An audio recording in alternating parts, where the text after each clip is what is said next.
ঘটনাটি ঘটে আমার এক ঘনিষ্ঠ বন্ধুর সাথে। 2010 সালে ঘটনাটির সূত্রপাত। আমি ঘটনাটি আমার বন্ধুর ভাষায় বর্ণনা করছি। আমি তখন ক্লাস 7-এ পড়ি। সদ্য কৈশোরে পা দেয় এক দুরন্ত সাহসী ছেলে। ভূত, প্রেত, জিন এসব নিয়ে তখন প্রচন্ড কৌতূহলী আমি। বাবার চাকরির সুবাদে তখন জামালপুরে থাকতাম। একজন স্থানীয় মাদ্রাসা হুজুর আমাকে কোরআন পড়াতেন। বার্ষিক পরীক্ষা শেষ হলো। গণিত পরীক্ষা নিয়ে খুব দুশ্চিন্তায় ছিলাম। ভয় হচ্ছিল যদি গণিতে প্লাস না পাই তাহলে বাবা খুব বকবেন। এখান থেকেই ঘটনার সূত্রপাত।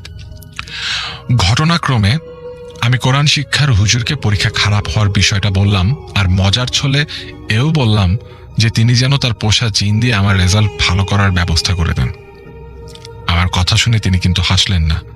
তিনি আমাকে বললেন, তার কথা মতো যদি আমি কাজ করতে পারি তাহলে শুধু রেজাল্টই নয়, আরো অনেক কিছু আমি পাবো যা কল্পনাও করিনি। তার কথা শুনে এক রহস্যের দুয়ার যেন খুলে গেল আমার সামনে। ব্ল্যাক ম্যাজিক বা কালো জাদু সম্পর্কে আমি তখন কিছু জানতাম না। দুর্দান্ত কৌতূহল আর প্রচন্ড আত্মবিশ্বাস নিয়ে তাকে বললাম যে আমি রাজি, এবং কি করতে হবে জিজ্ঞেস করলাম। তিনি আমাকে যা বললেন তাতে আমি কিছুটা ভয় পেলেও দমে গেলাম না। তিনি বললেন, সামনের অমাবস্যা রাতে শ্মশান ঘাটে গিয়ে কোনো মৃতদেহের নাভি সংগ্রহ করতে হবে। হিন্দুদের মৃতদেহ সৎকার করা হলেও মৃতদেহের নাভিটি না পুড়িয়ে একটি বাঁশ দিয়ে পুঁতে রাখা হয়। তিনি আমাকে বললেন যে নাভিটি ওঠানোর সময় পরনে যাতে লুঙ্গি বা অন্য কোনো কাপড় না থাকে, এবং নাভিটি ওঠানোর পর সেটি সঙ্গে করে নিয়ে আসতে হবে। তার কথা মতো আমি কাজ করার জন্য মনে মনে সাহস সঞ্চয় করতে লাগলাম। এর 4 দিন পর ছিল অমাবস্যা। আমাদের কলোনি থেকে শ্মশানটি খুব বেশি দূরে ছিল না। কলোনির সামনের মাঠ পেরোলেই রাস্তা। রাস্তা ধরে 400-500 মিটার দূরে কলেজ, এবং কলেজের উল্টো পাশেই শ্মশানটি অবস্থিত। সেদিন রাতে প্রায় 12টার দিকে আমি শ্মশানের উদ্দেশ্যে রওনা দিই। শ্মশানটি বাড়ির কাছে হওয়াতে আমার বেশ সুবিধেই হয়েছিল, কারণ বেশি সময় লাগেনি সেখানে পৌঁছতে। আমার পরনে ছিল লুঙ্গি এবং টি শার্ট। লুঙ্গিটি খুলে ফেললে তা হারিয়ে যেতে পারে ভেবে আমি ব্যাগে আর একটা এক্সট্রা লুঙ্গি নিয়ে নিই, সাথে একটা ছোট টর্চ লাইট। শ্মশানের ভেতর কেউ কোথাও ছিল না। সমস্ত কিছু ছিল নিস্তব্ধ, নীরব, যেন সহস্র ছায়ামূর্তিময় অশরীরই আমার প্রতিটি গতিবিধি লক্ষ্য করছিল। আমি আশপাশটা টর্চের আলোয় দেখতে থাকি এবং নিজের অজান্তেই আমার শরীরে শিহরণ বয়ে যায়। যে স্থানে মৃতদেহ পোড়ানো হয় তার থেকে উত্তর দিকে কিছুটা সামনে যেতেই একটা নিচু জায়গা দেখতে পাই। সেখানে কিছু দূর পর পর কয়েকটা ছোট ছোট বাঁশ পোতা রয়েছে। নিচু জায়গা হওয়ার কারণে সেখানে বৃষ্টির পানি জমে ছোট ডোবা মতো হয়ে গিয়েছিল। আমি বুঝতে পারলাম এগুলো সেই বাঁশ যা দিয়ে নাভি পোতা থাকে। আমি একটা বাঁশ ধরে টান দিতেই সেটি উঠে এলো। এই সময় ডোবার পানিতে একটি ছোট পলিথিনের পুটলি ভেসে উঠল, এবং সেটা থেকে প্রচন্ড দুর্গন্ধ বের হতে লাগলো। আমি ভালো করে দেখতেই বুঝলাম এটা সেই বস্তু যার জন্য আমি এসেছি। নাভিটি নিয়ে ফিরে আসার সময় দেখলাম যে স্থানে আমার লুঙ্গিটা খুলে রেখেছিলাম ওটা সেখানে নেই। টর্চের আলোয় যা দেখলাম তাতে আমার মেরুদণ্ডে ভয়ের স্রোত বয়ে গেল। দেখতে পেলাম বিশাল এক অজগর সেখানে কুণ্ডলি পাকিয়ে রয়েছে। এত বড় সাপ হতে পারে তা আমার কল্পনার অতীত। এই দৃশ্য দেখে আমার আর কাছে যেতে সাহস হলো না। কোনো রকমে সাথে নিয়ে আসা অন্য লুঙ্গিটি পরে সরে যাওয়ার জন্য পা বাড়িয়েছি। এমন সময় পেছন থেকে গম্ভীর কণ্ঠে কেউ বলে উঠল, এই কাজ তুই করিস না, তোর ঘোর বিপদ হবে। আমার এত বড় ক্ষতি করিস না, এখনো সময় আছে, তোর হাতের জিনিস ফেলে দে, তোর কোনো ক্ষতি হবে না। মনে পড়ে গেল হুজুরের সাবধান বাণী। নাভি তোলার পর আমাকে নানানভাবে ভয় দেখানো হবে, কিন্তু কোনো মতেই যেন পেছনে না তাকাই, তাহলে হয়তো প্রাণ নিয়ে ফিরতে পারবো না। কিন্তু আমি নিজেকে আর ধরে রাখতে পারিনি। সেই ভীষণ কণ্ঠস্বরের হুঙ্কার আমার ভেতরের আতঙ্ক যেন জাগিয়ে তুলল। আমি কোনো কিছু চিন্তা করতে পারলাম না, সোজা শ্মশানের গেটের দিকে দৌড় দিলাম। দৌড়াতে দৌড়াতে অনুভব করলাম আমার পেছনে যেন ঝড় বয়ে যাচ্ছে। সমস্ত গাছপালা ঝোপঝাড় কাঁপিয়ে এক বিভীষিকাময় অস্তিত্ব যেন আমাকে তাড়া করতে লাগলো। কতক্ষণ এভাবে দৌড়েছি আমার মনে নেই। জ্ঞান হারানোর আগে শুধু এতটুকু মনে আছে, আমাদের কলোনির মাঠ দেখতে পাচ্ছিলাম। আমার জ্ঞান ফেরে পরদিন দুপুরে আমার বিছানায়। বাবা মা তীব্র দুশ্চিন্তার উৎকণ্ঠায় আমার জ্ঞান ফেরার অপেক্ষায় ছিলেন। আমার তখন ভীষণ জ্বর, পাশে ডাক্তার। জানলাম বাবা সকালে আমাকে ঘরে না পেয়ে বাইরে খুঁজতে বের হন এবং অজ্ঞান অবস্থায় মাঠে পড়ে থাকতে দেখে ঘরে নিয়ে আসেন।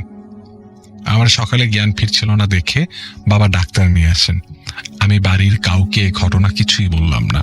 বললাম সকালে হাঁটতে বের হয়ে খুব দুর্বল লাগছিল, সে কারণেই হয়তো মাথা ঘুরে পড়ে গেছি। উল্লেখ্য যে আমার আশেপাশে কোনো পলিথিনের পুটলি পাওয়া যায়নি। হয়তো দৌড়ানোর সময় কখন হাত থেকে পড়ে গেছে আমি বুঝতে পারিনি। আমি তার পরদিন হুজুরের সাথে দেখা করে সমস্ত ঘটনা খুলে বলি। তিনি আমাকে বললেন আমি যে সাপটি দেখেছিলাম সেটা আমার কোনো ক্ষতি করত না। আমি যদি সেটা সাহস করে ধরতে পারতাম তবে আমি অনেক কিছু জানতে পারতাম, অর্থাৎ আমি কিছু অলৌকিক শক্তি পেতাম, এবং যদি নাভিটি এনে তাকে দিতে পারতাম তবে তিনি তার সাধনায় অনেক দূর এগিয়ে যেতেন। আগেই বলেছি আমি তখনও ব্ল্যাক ম্যাজিক বা কালো জাদু সম্পর্কে জানতাম না। এ সম্পর্কে জানতে পারি আমাদের মসজিদের ইমামের কাছ থেকে। আমি তাকে সবকিছু খুলে বলার পর তিনি আমাকে বলেন যে ওই হুজুর আসলে ব্ল্যাক ম্যাজিক সাধনা করতেন। তিনি আমাকে তার উদ্দেশ্য হাসিলের জন্য বিপদের মুখে ঠেলে দিয়েছিলেন। তিনি আরো বলেন আমার ভাগ্য অনেক ভালো, কারণ আমার প্রাণ সংশয়ের সম্ভাবনা খুব বেশি ছিল। তিনি আমাকে আল্লাহর কাছে কৃতকর্মের জন্য ক্ষমা চাইতে বলেন এবং নিয়মিত নামাজ পড়তে বলেন। এরপর দীর্ঘদিন আর কোনো সমস্যা হয়নি, কিন্তু ঘটনা এখানে শেষ নয়। আমার জীবনে এক কালো অধ্যায় তখনও আমার সামনে অপেক্ষা করছিল। 1 বছর পরের ঘটনা। আমি তখন জেএসসি পরীক্ষার্থী। স্কুলে জেএসসি পরীক্ষার চূড়ান্ত প্রস্তুতির জন্য কোচিং করানো হতো। কোচিং ক্লাস ছিল রাতে। কোচিং শেষ করে বাসে আসতে আসতে রাত প্রায় 10টা বেজে যেত। বলে রাখি স্কুলটি আমার কলোনি থেকে প্রায় 3 কিলোমিটার দূরে। আমার একটি সাইকেল ছিল যাতে চেপে আমি আর আমার এক বন্ধু একসাথে কোচিং শেষে ফিরতাম। বন্ধুর বাসা ছিল কলেজের কাছে, আর আমাদের স্কুলের রাস্তাটিও ছিল কলেজের সামনের সেই রাস্তা। ঘটনার দিন রাতে কোনো কারণে রাতের স্ট্রিট ল্যাম্প বন্ধ ছিল। হালকা চাঁদের আলোয় রাস্তাটি কোনো রকমে দেখা যাচ্ছিল। আমি আর আমার বন্ধু সাইকেলে চেপে আসছিলাম। বন্ধু সাইকেল চালাচ্ছিল, আমি পেছনে। রাত আনুমানিক 10টা। রাস্তায় কোনো মানুষজন ছিল না। এই রাস্তাটিতে সে সময় ছিনতাইয়ের মতো ঘটনা প্রায়ই ঘটত বলে মানুষজন রাত 9টা-10টার পর এদিক দিয়ে চলাফেরা কম করত। তবে রিক্সা এবং সিএনজি রাত 10টার পরও চলতো, কিন্তু খুব কম। আমরা গল্প করতে করতে কলেজের কাছাকাছি এসে পড়েছি। হঠাৎ দূর থেকে একজন লোককে আসতে দেখলাম। চাঁদের ক্ষীণ আলোয় বুঝতে পারলাম লোকটি ধুতি বা ওই জাতীয় কিছু পরিহিত এবং গায়ে চাদর ছিল। লোকটি রাস্তার উল্টো পাশে, অর্থাৎ আমরা রাস্তার যে পাশ দিয়ে আসছিলাম তার বিপরীত পাশ দিয়ে আমাদের দিকে আসছিল। কিছুটা দূর থেকে লোকটি হাত উঁচু করে আমাদের থামতে ইশারা করল, কিন্তু আমরা সাইকেল না থামানোর সিদ্ধান্ত নিলাম, কারণ আমরা ভেবেছিলাম লোকটা ছিনতাইকারী হতে পারে। কাছাকাছি আসতে লোকটি আমাদের বলল, বাবা আমি খুব বিপদে পড়ছি, দয়া করে আমাকে একটু সাহায্য করো। এই কথা শুনে আমরা ভাবলাম হয়তো সে ছিনতাইকারী নয় এবং সত্যিই সে কোনো বিপদে পড়েছে। আমি আমার বন্ধুকে সাইকেল থামাতে বললাম। সাইকেল থামাতে সে আমাদের সাইকেলের কাছে এলো এবং বলল, বাবা এখান থেকে স্টেশনের রাস্তাটা কোন দিকে? আমি অনেকক্ষণ থেকে স্টেশনের রাস্তাটা খুঁজতেছি। আমাদের ওখানে রেল স্টেশন ছিল এবং তা খুব বেশি দূরে ছিল না। আমাদের কলোনির পাশ দিয়ে মিনিট 20 হাঁটা পথ। আমরা তাকে রাস্তাটি দেখিয়ে দিলাম এবং কোনো রিক্সা বা সিএনজি নিতে বললাম যাতে সে তাড়াতাড়ি সেখানে পৌঁছতে পারে, কিন্তু সে আমাদেরকে তাকে সাইকেলে করে সেখানে পৌঁছে দিতে অনুরোধ করল। আমরা বললাম যে তা সম্ভব নয়, কারণ সাইকেল আমরা 2 জন, তাছাড়া আমাদের তাড়াতাড়ি বাসায় যেতে হবে, না হলে বাসায় চিন্তা করবে সবাই। কিন্তু সে আমাদেরকে তাকে পৌঁছে দেওয়ার জন্য খুবই অনুনয় বিনয় করতে লাগলো এবং আমরা তাকে বোঝাতে লাগলাম এটা কোনোভাবেই সম্ভব না। এক পর্যায়ে সে আমাদের সাইকেলের সামনে এসে দাঁড়ালো, অর্থাৎ আমাদের পথ রোধ করলো এবং আমার বন্ধুর হাত ধরলো। বন্ধু তখনও সাইকেলের হ্যান্ডেল ধরেছিল। লোকটি এবার আমার বন্ধুর হাত ধরে কিছুটা ধমকের সুরে বলল, আমার সাথে আয়। এই গম্ভীর কণ্ঠ শুনে আমি ভয় পেয়ে গেলাম, কারণ এই কণ্ঠস্বর আমার খুব পরিচিত লাগছিল। অন্যদিকে আমার বন্ধু ততক্ষণে সাইকেল থেকে নেমে দাঁড়িয়েছে। লোকটির ব্যবহারের এই আকস্মিক পরিবর্তনে আমার মতো সেও অবাক। আমরা ভাবলাম যে আমরা ছিনতাইকারীর পাল্লায় পড়েছি। এ সময় হঠাৎ আমার বন্ধু সজোরে লোকটার বুকে লাথি মারে। বন্ধুটি ভালোই শক্তিশালী ছিল এবং তার লাথি খেয়ে লোকটি রাস্তার অন্য পাশে ছিটকে পড়ল। পুরো ব্যাপারটা এত দ্রুত ঘটে গেল যে আমি স্তম্ভিত হয়ে গেলাম। হঠাৎ দূরে গাড়ির আলো দেখতে পেলাম। এ সময় আমি তাড়াতাড়ি আমার বন্ধুকে বললাম সাইকেলে চড়তে এবং সেখান থেকে বেরিয়ে যেতে। উত্তরে বন্ধু বলল, কিভাবে যাব? ব্যাটা তো আমার হাতই ছাড়ে না। আমি অবাক হয়ে বললাম, কি বলছিস? ও তো লাথি খেয়ে রাস্তার ওপাশে পড়ে আছে। বন্ধু বলল, কই? ও তো আমার হাত ধরে আছে। ঠিক এই সময় দূরের সিএনজির আলো আমাদের উপর পড়তেই আমি যা দেখি তা জীবদ্দশায় কখনো ভুলবো না। আবছা আলোয় দেখতে পেলাম লোকটা রাস্তার ওপাশে দাঁড়িয়ে আছে, কিন্তু প্রকাণ্ড লম্বা এক হাত দিয়ে তখন আমার বন্ধুর হাত ধরে আছে। হাতটির দৈর্ঘ্য প্রায় 10 ফুট হবে। এই দৃশ্য দেখার পর বন্ধু একদম শক্ত হয়ে গেল। সে কোনো নড়াচড়া করতে পারছিল না। তার দাঁতে দাঁত লেগে যাওয়ার উপক্রম হলো।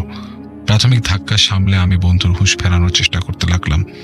তাকে ধরে ঝাঁকাতে লাগলাম, ধাক্কা দিলাম। সবচেয়ে আশ্চর্যের ব্যাপার হলো ওই সময় ওই লোকটি শুধু দাঁড়িয়ে জ্বলন্ত দৃষ্টিতে আমার দিকে তাকিয়েছিল। প্রচন্ড ঝাঁকুনিতে ওই লোকটির হাত বন্ধুর হাত থেকে ছুটে গেল এবং ঠিক সেই মুহূর্তে তার হুঁশ ফিরল। হুঁশ ফেরার পর সে কোনো দিকে না তাকিয়ে পাগলের মতো বাড়ির দিকে দৌড় দিল। এবার আমি আর সেই লোক মুখোমুখি হলাম। আমি প্রচন্ড দুর্বল অনুভব করতে লাগলাম। বুঝতে পারলাম এখান থেকে বাঁচতে হলে পালাতে হবে। সাইকেল ফেলে কলোনির মাঠের দিকে দৌড় শুরু করলাম। ঠিক সেই মুহূর্তে পেছন থেকে সেই গম্ভীর অমানসিক কণ্ঠের হুঙ্কার শুনলাম, তুই এ কাজ কেন করেছিলি? তোকে কতবার নিষেধ করেছি। মাঠের ধারের রাস্তায় বাবা টর্চ হাতে আমাকে এগিয়ে নিতে এসেছিলেন। আমাকে এইভাবে আসতে দেখে কি হয়েছে জিজ্ঞেস করলেন। আমি তাকে সব ঘটনা খুলে বলি।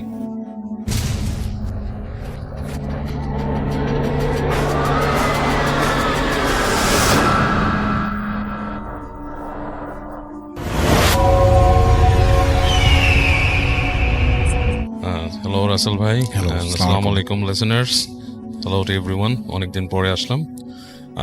রাসেল ভাই, যে কাহিনীটা বলবো এটা হচ্ছে, এই ঘটনাটা হচ্ছে আপনার ঢাকার কাছেই, ওই যে টাঙ্গাইল যে অঞ্চলটা সেখানের, হ্যাঁ সেখানের। ওর নাম হচ্ছে সৌমিক।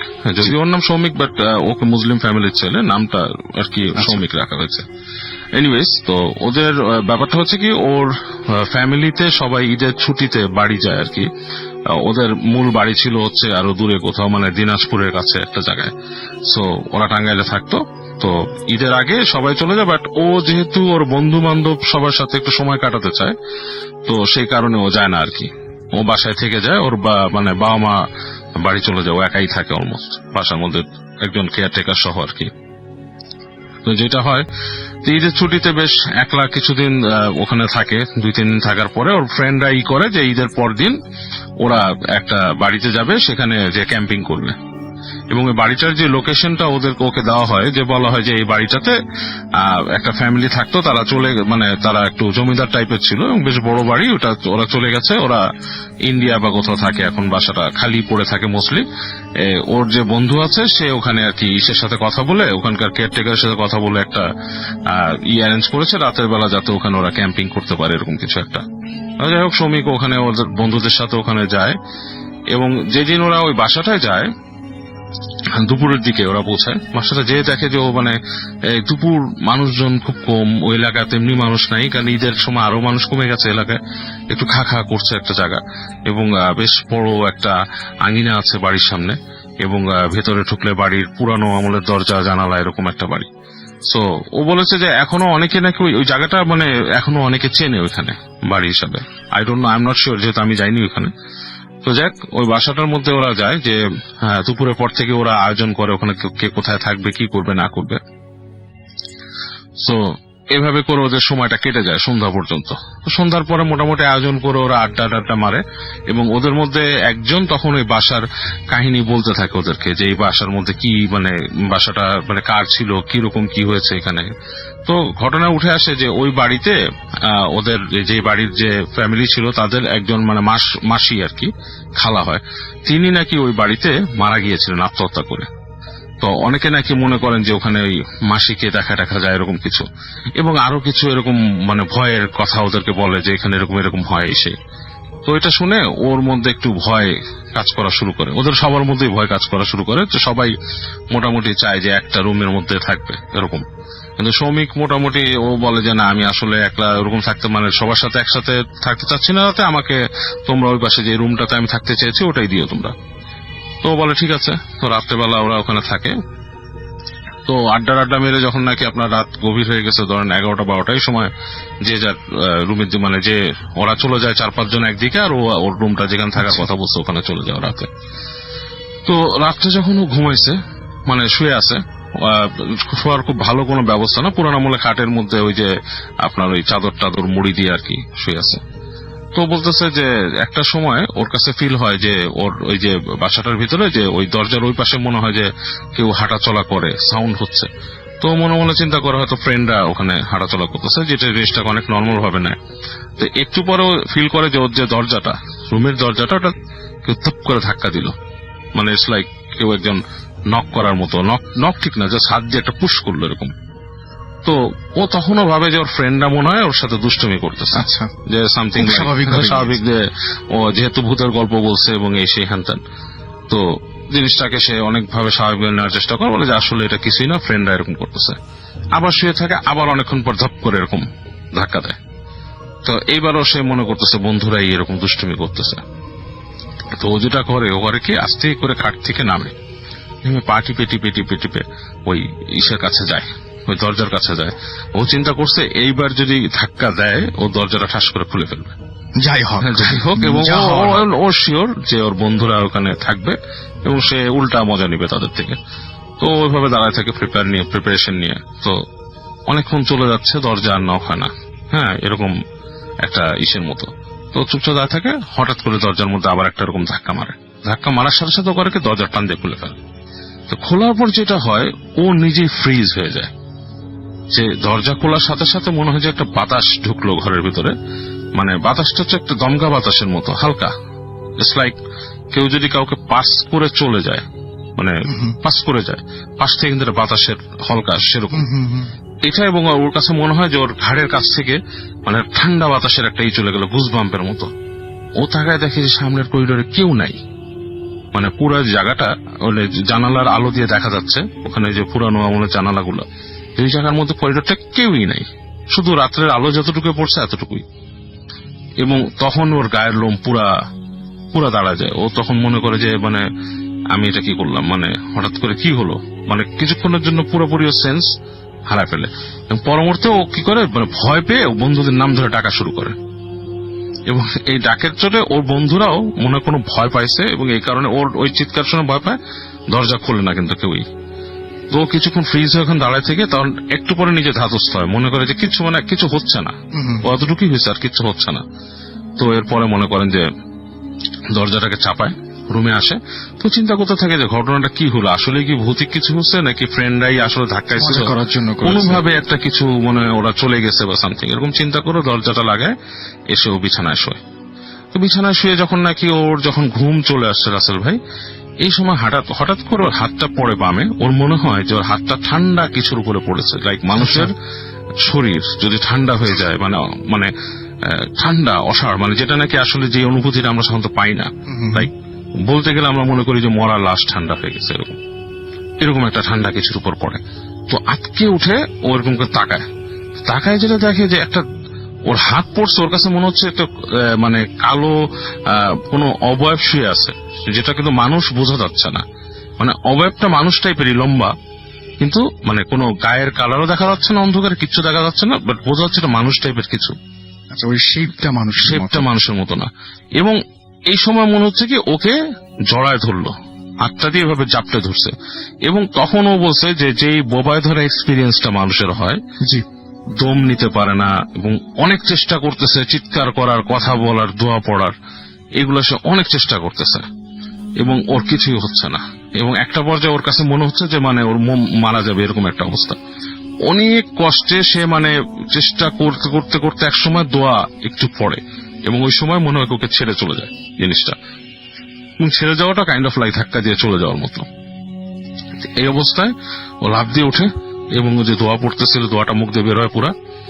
এবং ও বলে যে ভাইয়া এই যে অনুভূতিটা ছিল এটা কিন্তু একদম জাস্ট লাইক আপনার মানে বোবায় ধরে অনেকে বলে ঘুমের মধ্যে, ইটস নট লাইক দ্যাট। আমি একদম ফিল করছি যে আমার পাশে ঠান্ডা কিছু ছিল, আমার হাত পড়ছিল গায়ের উপরে এবং আমি সম্পূর্ণ চেতনায় ছিলাম।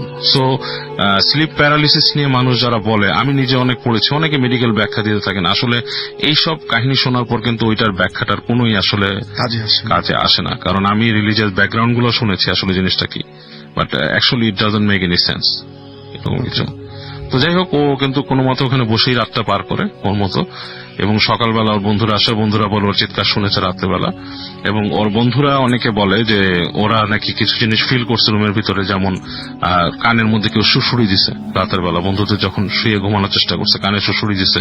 এবং মনে হচ্ছে রুমের মধ্যে কেউ সাউন্ড করে গান গাইছে, গানটার মধ্যে অস্পষ্ট, মানে ইটস লাইক কোনো গান বোঝা যাচ্ছে না, অস্পষ্ট একটা হামিং। আচ্ছা, হ্যাঁ, মানে খুব সেকেন্ড ভয়েস, যারা গান গায় অনেক সময় বুঝে যে অনেক সময় কিন্তু গানের মধ্যে একটা হাম করার সময় সেকেন্ড ভয়েসে হাম করা হয়। ইটস লাইক ভেরি লো, মানে হাই ফ্রিকোয়েন্সিতে কেউ যদি হাম করে দূর থেকে, গুনগুনের মতো আর কি, কোনো গানের সুরটা অস্পষ্ট কোনো সুর, এরকম জিনিস ওর বন্ধুরা দু একজন শুনছে। এবং ওরা বুঝতে পারে যে বাসাটা আসলেই বেশ মানে হন্টেড, এবং ওরা চলে আসে পরদিন ওখান থেকে। রাসেল ভাই, এটাই একটা ঘটনা ছিল। থ্যাংক ইউ সো মাচ বাবু ভাই।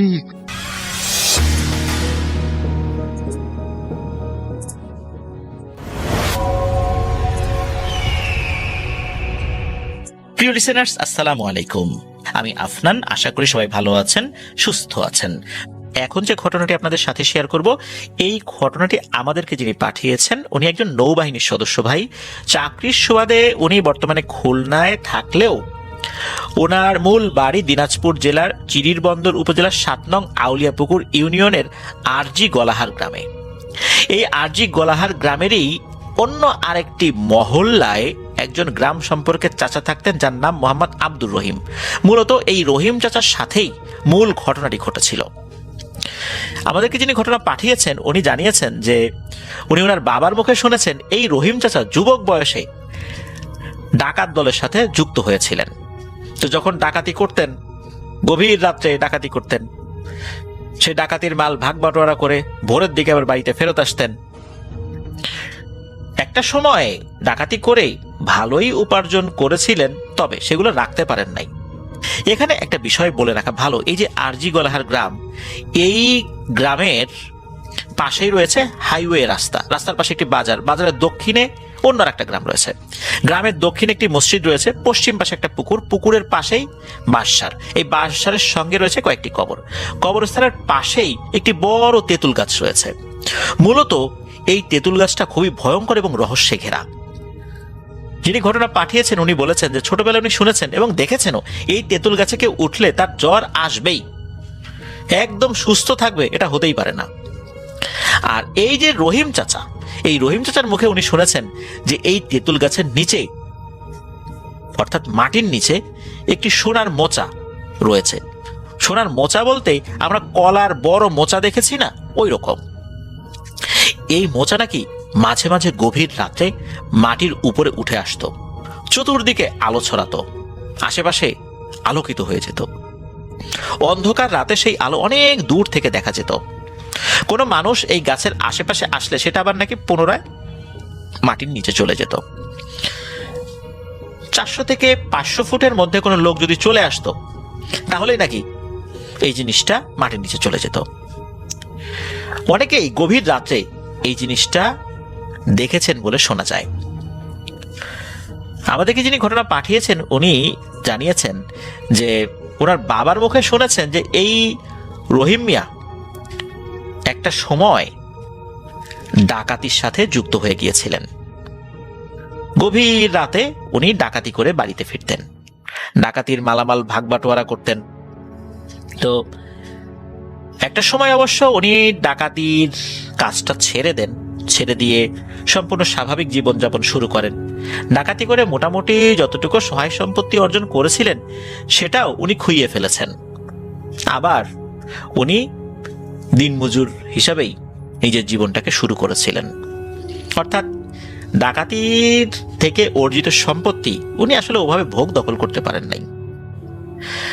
ঘটনাটি ঘটেছিল 1990 সালের দিকে। কোনো এক রাতে উনি বিশ্বকাপ ফুটবল খেলা দেখে বাড়িতে ফিরছিলেন। 1990 সালে কিন্তু বিশ্বকাপ ফুটবলের 14তম আসর হয়েছিল ইটালিতে, আর খেলা হতো গভীর রাতে। তো গভীর রাত্রে খেলা দেখে ওই ভোরের দিকে বাড়িতে অনেকে ফেরত আসতেন। তো যেই বাড়িতে উনি খেলা দেখতে গিয়েছিলেন এই বাড়িটা আবার আমাদেরকে যিনি ঘটনা পাঠিয়েছেন তার ফুপার বাড়ি। এই ফুপা কিন্তু অনেক ধনী লোক ছিলেন। ওই সময় ওনার বাড়িতে রঙিন টেলিভিশন ছিল। এখানে একটা বিষয় বলে রাখা ভালো, বাংলাদেশে কিন্তু রঙিন টেলিভিশনের যাত্রা শুরু হয়েছিল 1 ডিসেম্বর 1980 সালে। যখন শহর এলাকায় অনেকের বাড়িতেই রঙিন টেলিভিশন নাই, তখন গ্রাম এলাকায় কারো বাসায় রঙিন টেলিভিশন থাকা মানে কিন্তু বিশাল ব্যাপার। আশেপাশে 10 গ্রামের লোকজন সেই টেলিভিশন দেখতে আসতো। আর রঙিন টেলিভিশনে খেলা দেখার আলাদা একটা আনন্দ রয়েছে। যদিও বা আশেপাশে বেশ কয়েকটা বাড়িতে সাদা কালো টেলিভিশন ছিল, তবে ওই বাড়িতেই লোকজন বেশি হতো। লোকজনদেরকে খেলা দেখানোর জন্য বিশেষ আয়োজন করেও মোটামুটি খেলা দেখানো হচ্ছিল ওই বাড়িতে। উঠোনের উপরে টেলিভিশন বসিয়ে বেশ একটা ভালো আসর জমানো হয়েছিল ওই সময়, যাতে অনেক মানুষ ভালো করে খেলাটা দেখতে পারে। তো খেলা দেখে গভীর রাত্রে যখন এই রহিম চাচা ফিরছিলেন তখন উনি দেখেন ওই তেঁতুল গাছের নিচে ওই সোনার মোচাটা জ্বলছে কিনা। কয়েক রাত্রে উনি ওই দিক দিয়ে গিয়েছেন কিন্তু জ্বলা দেখেন নাই, তবে এক রাত্রে উনি দেখেছেন। তো উনি একটু পা টিপে টিপে টিপে টিপে কাছাকাছি আসছেন, চিন্তা করছেন আরো ভালো করে দেখি। মানুষজনের অস্তিত্ব টের পেলে তো এটা নিচে চলে যায়। তো উনি পা টিপে টিপে এসেছেন, তবে খুব বেশি কাছে আসতে পারেন নাই, তার আগেই ওই জিনিসটা মাটির নিচে চলে যায়। তবে উনি যতটুকু দেখেছিলেন ওনার ভিতরে মারাত্মক লোভ জন্মে যায়। উনি চিন্তা করেন যেভাবেই হোক এই সোনার মোচা তার পেতেই হবে। উনি একদিন গভীর রাত্রে একাই কোদাল নিয়ে সেই তেঁতুল গাছ তলায় গিয়ে মাটি খোঁড়া শুরু করেছেন, যে জায়গায় সোনার মোচাটা দেখা যেত। এখন একটা সমস্যা রয়ে গেল, সেটা হলো দূর থেকে দেখা যেত, তো এক্সাক্ট ঠিক কোন জায়গায় ওইটা এটা তো আসলে বোঝা যায় না, উনি তো শিওর না। তা আশেপাশে মোটামুটি 10-12 হাত জায়গা নিয়ে উনি খনন কার্য শুরু করেছেন। তো খোঁড়ে কিছুই দেখতে পায় না। ভোর যখন হয়ে আসছে তখন উনি আবার মাটিগুলো সমান করে দিয়ে বাড়িতে চলে আসছেন, কেউ যেন বুঝতে না পারে। বুঝতে পারলে যদি অন্য কেউ সেটা তুলে নিয়ে যায়। তেঁতুল গাছের আশেপাশে ছোট ছোট বিভিন্ন ধরনের গাছ ছিল। জায়গাটি যেহেতু একটু অন্য ধরনের, তাই তেঁতুল গাছের আশেপাশে প্রয়োজন ছাড়া কেউ যেত না। রাতে তো রহিম মিয়ার ঘুম হয় না, উনি শুধু সেই সোনার মোচাটার কথা ভাবেন, কি করে এটাকে হাতায় নেওয়া যায়, এই চিন্তা তার মাথার ভিতরে ঘুরঘুর করছে। ওই রাত্রে অবশ্য বাড়িতে ফেরত যাওয়ার পর রহিম মিয়ার জ্বর এসেছিল, 3-4 দিন পরে সে সুস্থ হয়ে যায়। রহিম মিয়া সোনার মোচা পাওয়ার জন্য মরিয়া হয়ে ওঠে। তো এই আমাদের রহিম মিয়া চাচা উনি খুব দ্রুত এটাকে হাসিল করার জন্য মরিয়া হয়ে তো উঠেছেন, আর সেই কারণেই উনি কোনো এক তান্ত্রিকের কাছে গিয়েছেন যদি সেটা তুলে নিয়ে আসা যায়। তো তান্ত্রিক তাকে একটা বোতলে পানি পড়া দেয় আর একটা তাবিজ দেয় যাতে কোনো ধরনের ক্ষতি টতি না হয়। তো তান্ত্রিক এই রহিম মিয়া চাচাকে বলেন যে অমাবস্যার রাত্রে বোতলের পানি তেঁতুল গাছের আশেপাশে ছিটিয়ে দিয়ে তারপর যেন উনি খোঁড়া শুরু করেন। আর খোঁড়া শুরু করলেই উনি এবারে ওই সোনার মোচাটা দেখতে পাবেন। আগে তো দেখতে পান নাই, তবে এবার দেখতে পাবেন। আর যেভাবেই হোক ওটাকে তুলতেই হবে, ওটাকে রেখে আসা যাবে না। তুলতে যদি ব্যর্থ হন এই রহিম মিয়া চাচা, তাহলে কিন্তু ওনার পরিবারের অনেক ক্ষতি হয়ে যাবে। আর এই যে মোচা, এটার রক্ষণাবেক্ষণ বা এটার মালিকানার দায়িত্বে আছেন একজন শক্তিশালী জিন।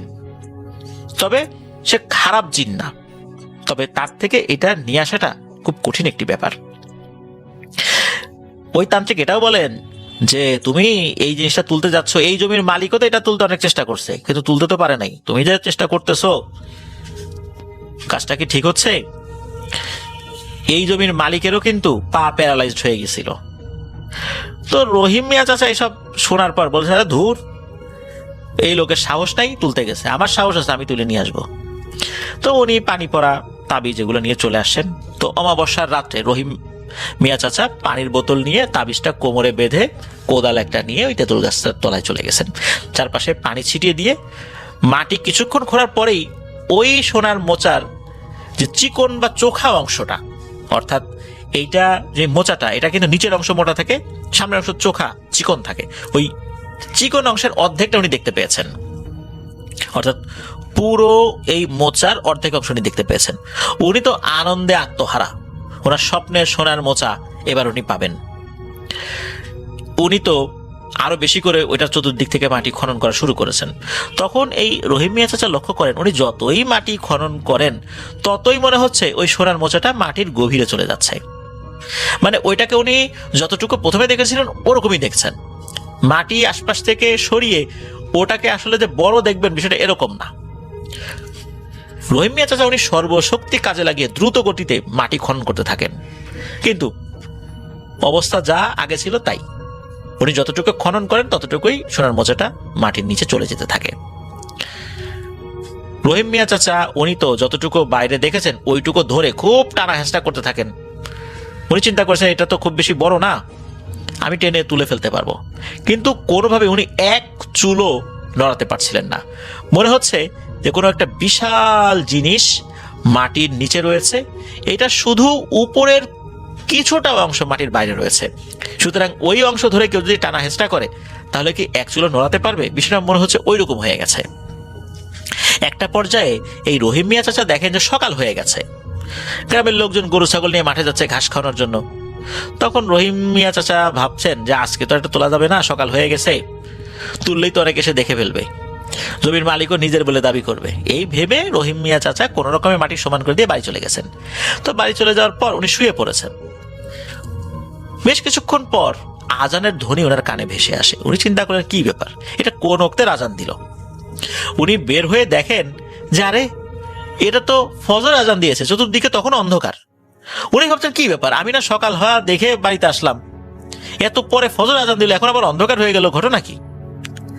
উনি বুঝতে পারেন যে উনি এক গোলক ধাঁধায় পড়ে গিয়েছিলেন। আসলে মাত্রই আজান হয়েছে এবং ভোর হচ্ছে, কি আর করা, কাজ হলো না।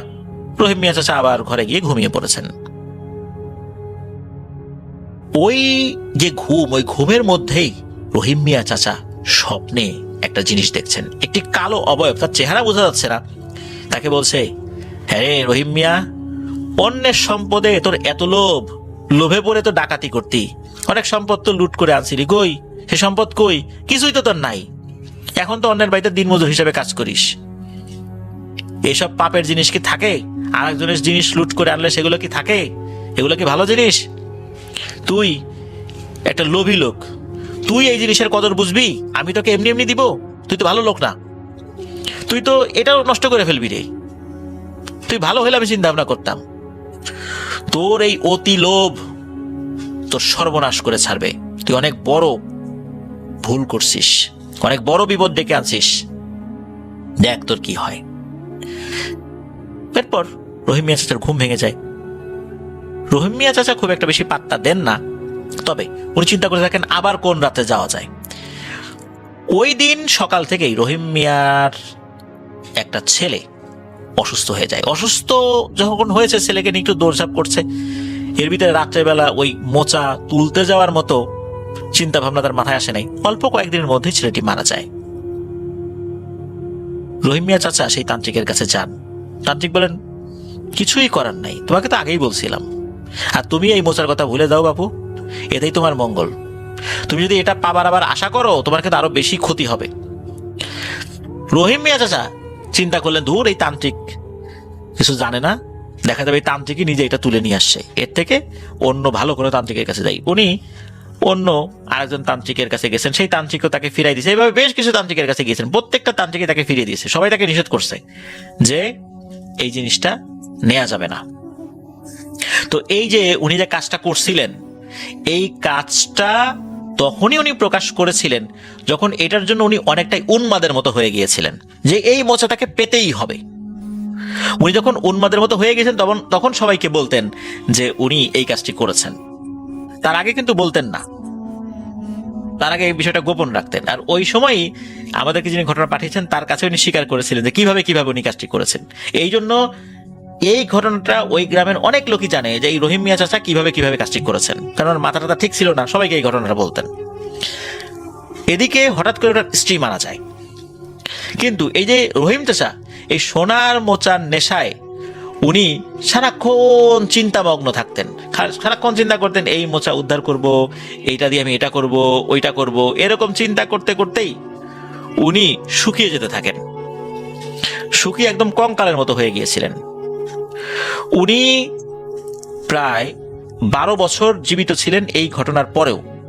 এই যে এইভাবে পাগলের মতো হয়ে চিন্তায় চিন্তায় উল্টাপাল্টা বলতেন, এভাবে 12 বছর জীবিত ছিলেন। অর্থাৎ 2002 সালের দিকে ওনার মৃত্যু হয়। এই লোভটা ওনাকে এমন ভাবে পেয়ে বসেছিল যে উনি ওনার পরিবারকে হারিয়েছেন। চিন্তায় চিন্তায় লোভে উনি নিজেও আধা পাগল হয়ে গেছেন, পুরো পাগল না, আধা পাগল আর কি। তো এইভাবেই কিন্তু উনি এই পৃথিবীর মায়া ত্যাগ করে চলে গেছেন। লোভ মারাত্মক খারাপ একটা জিনিস। লোভ মানুষকে কতটা নিচে নামিয়ে দেয়, কতটা ক্ষতি করতে পারে, তা আমরা কিন্তু বিভিন্ন ঘটনায় জানতে পেরেছি। আল্লাহ আমাদেরকে হেফাজত করুন। প্রিয় লিসেনার্স, দারুণ একটা ঘটনা ছিল, খুব ভালো লেগেছে আমার কাছে। এই পর্যন্তই ছিল ঘটনা। আমার জন্য দোয়া করবেন, আমার পরিবারের জন্য দোয়া করবেন, আপনাদের জন্য দোয়া রইল, আপনাদের পরিবারের প্রত্যেকের জন্য দোয়া রইল। বিদায় নিচ্ছি। আসসালামু আলাইকুম।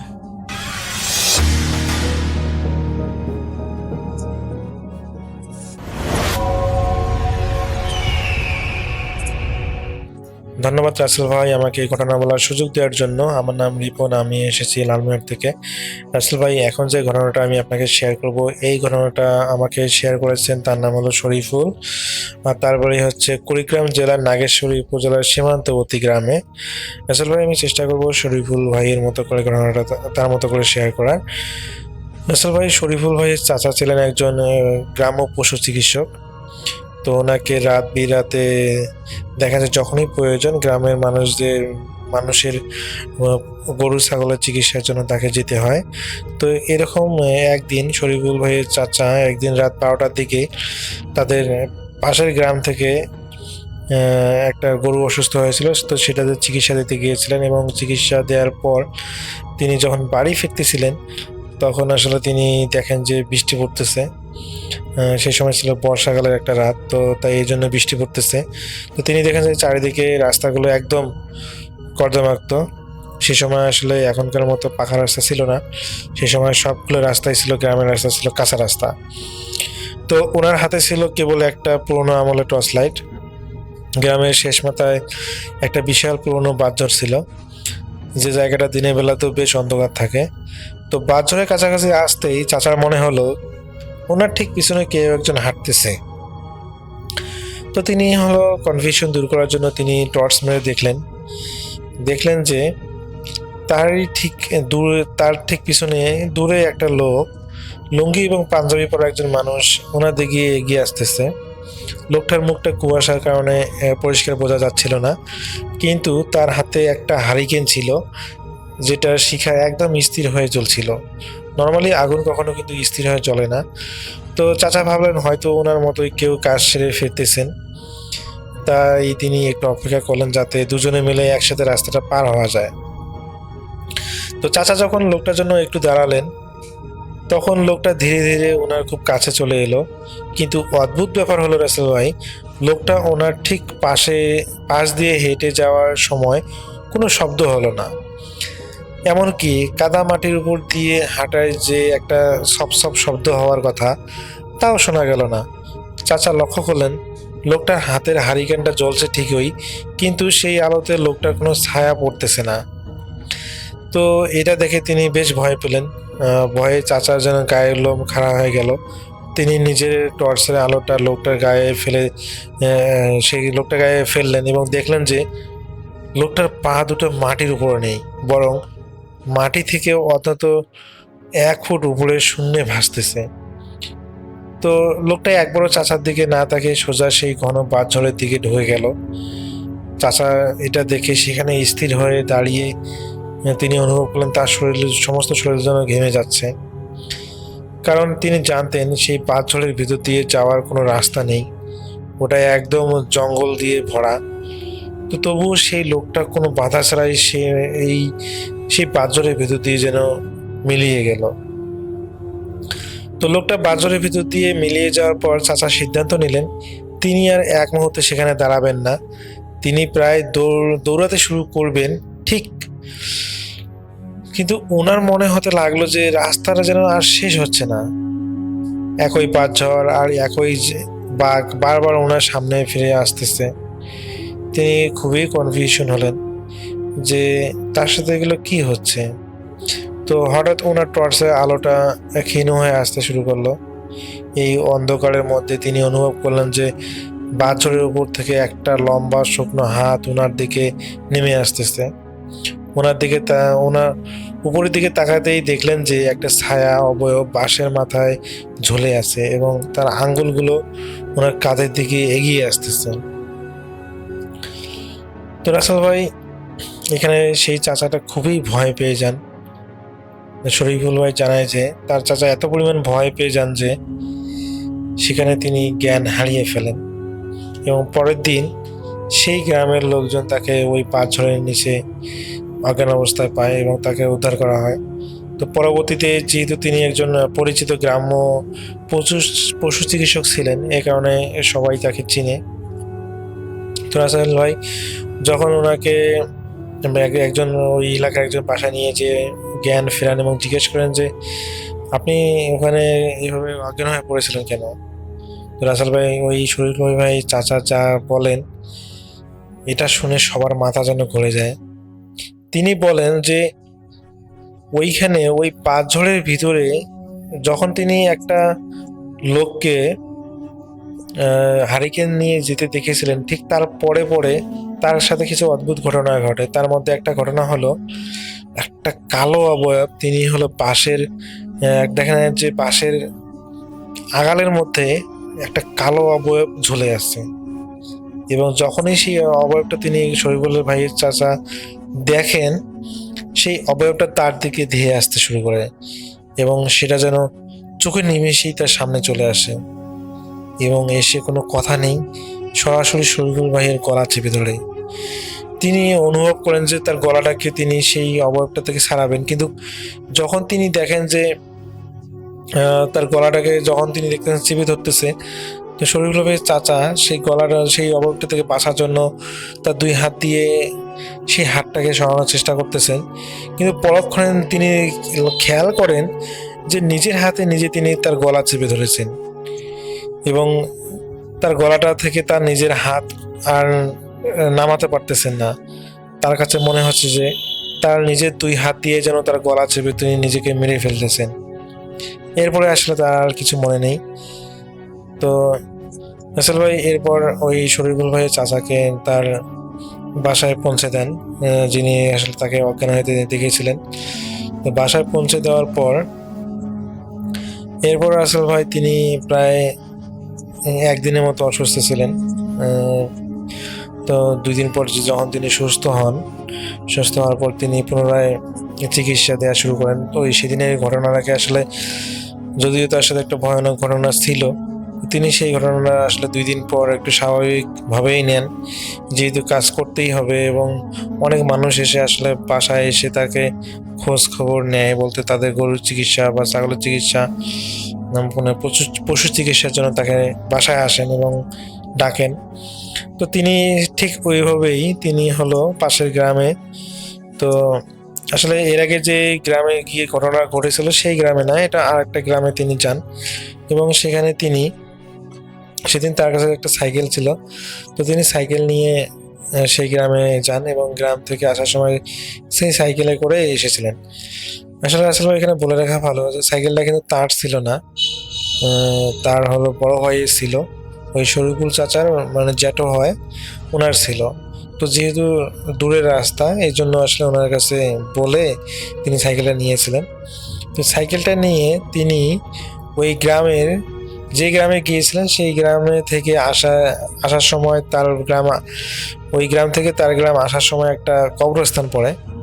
তো সেই কবরস্থানের পাশে আসার সময় রাসেল ভাই তিনি অনুভব করেন যে আজ থেকে 2 দিন আগে যে অবয়বটা তিনি দেখেছিলেন, যেই মানুষটাকে দেখেছিলেন, সেম অবয়বটাই বা সেই মানুষটাই তার বিপরীত দিক থেকে হারিকেন নিয়ে আসতেছে।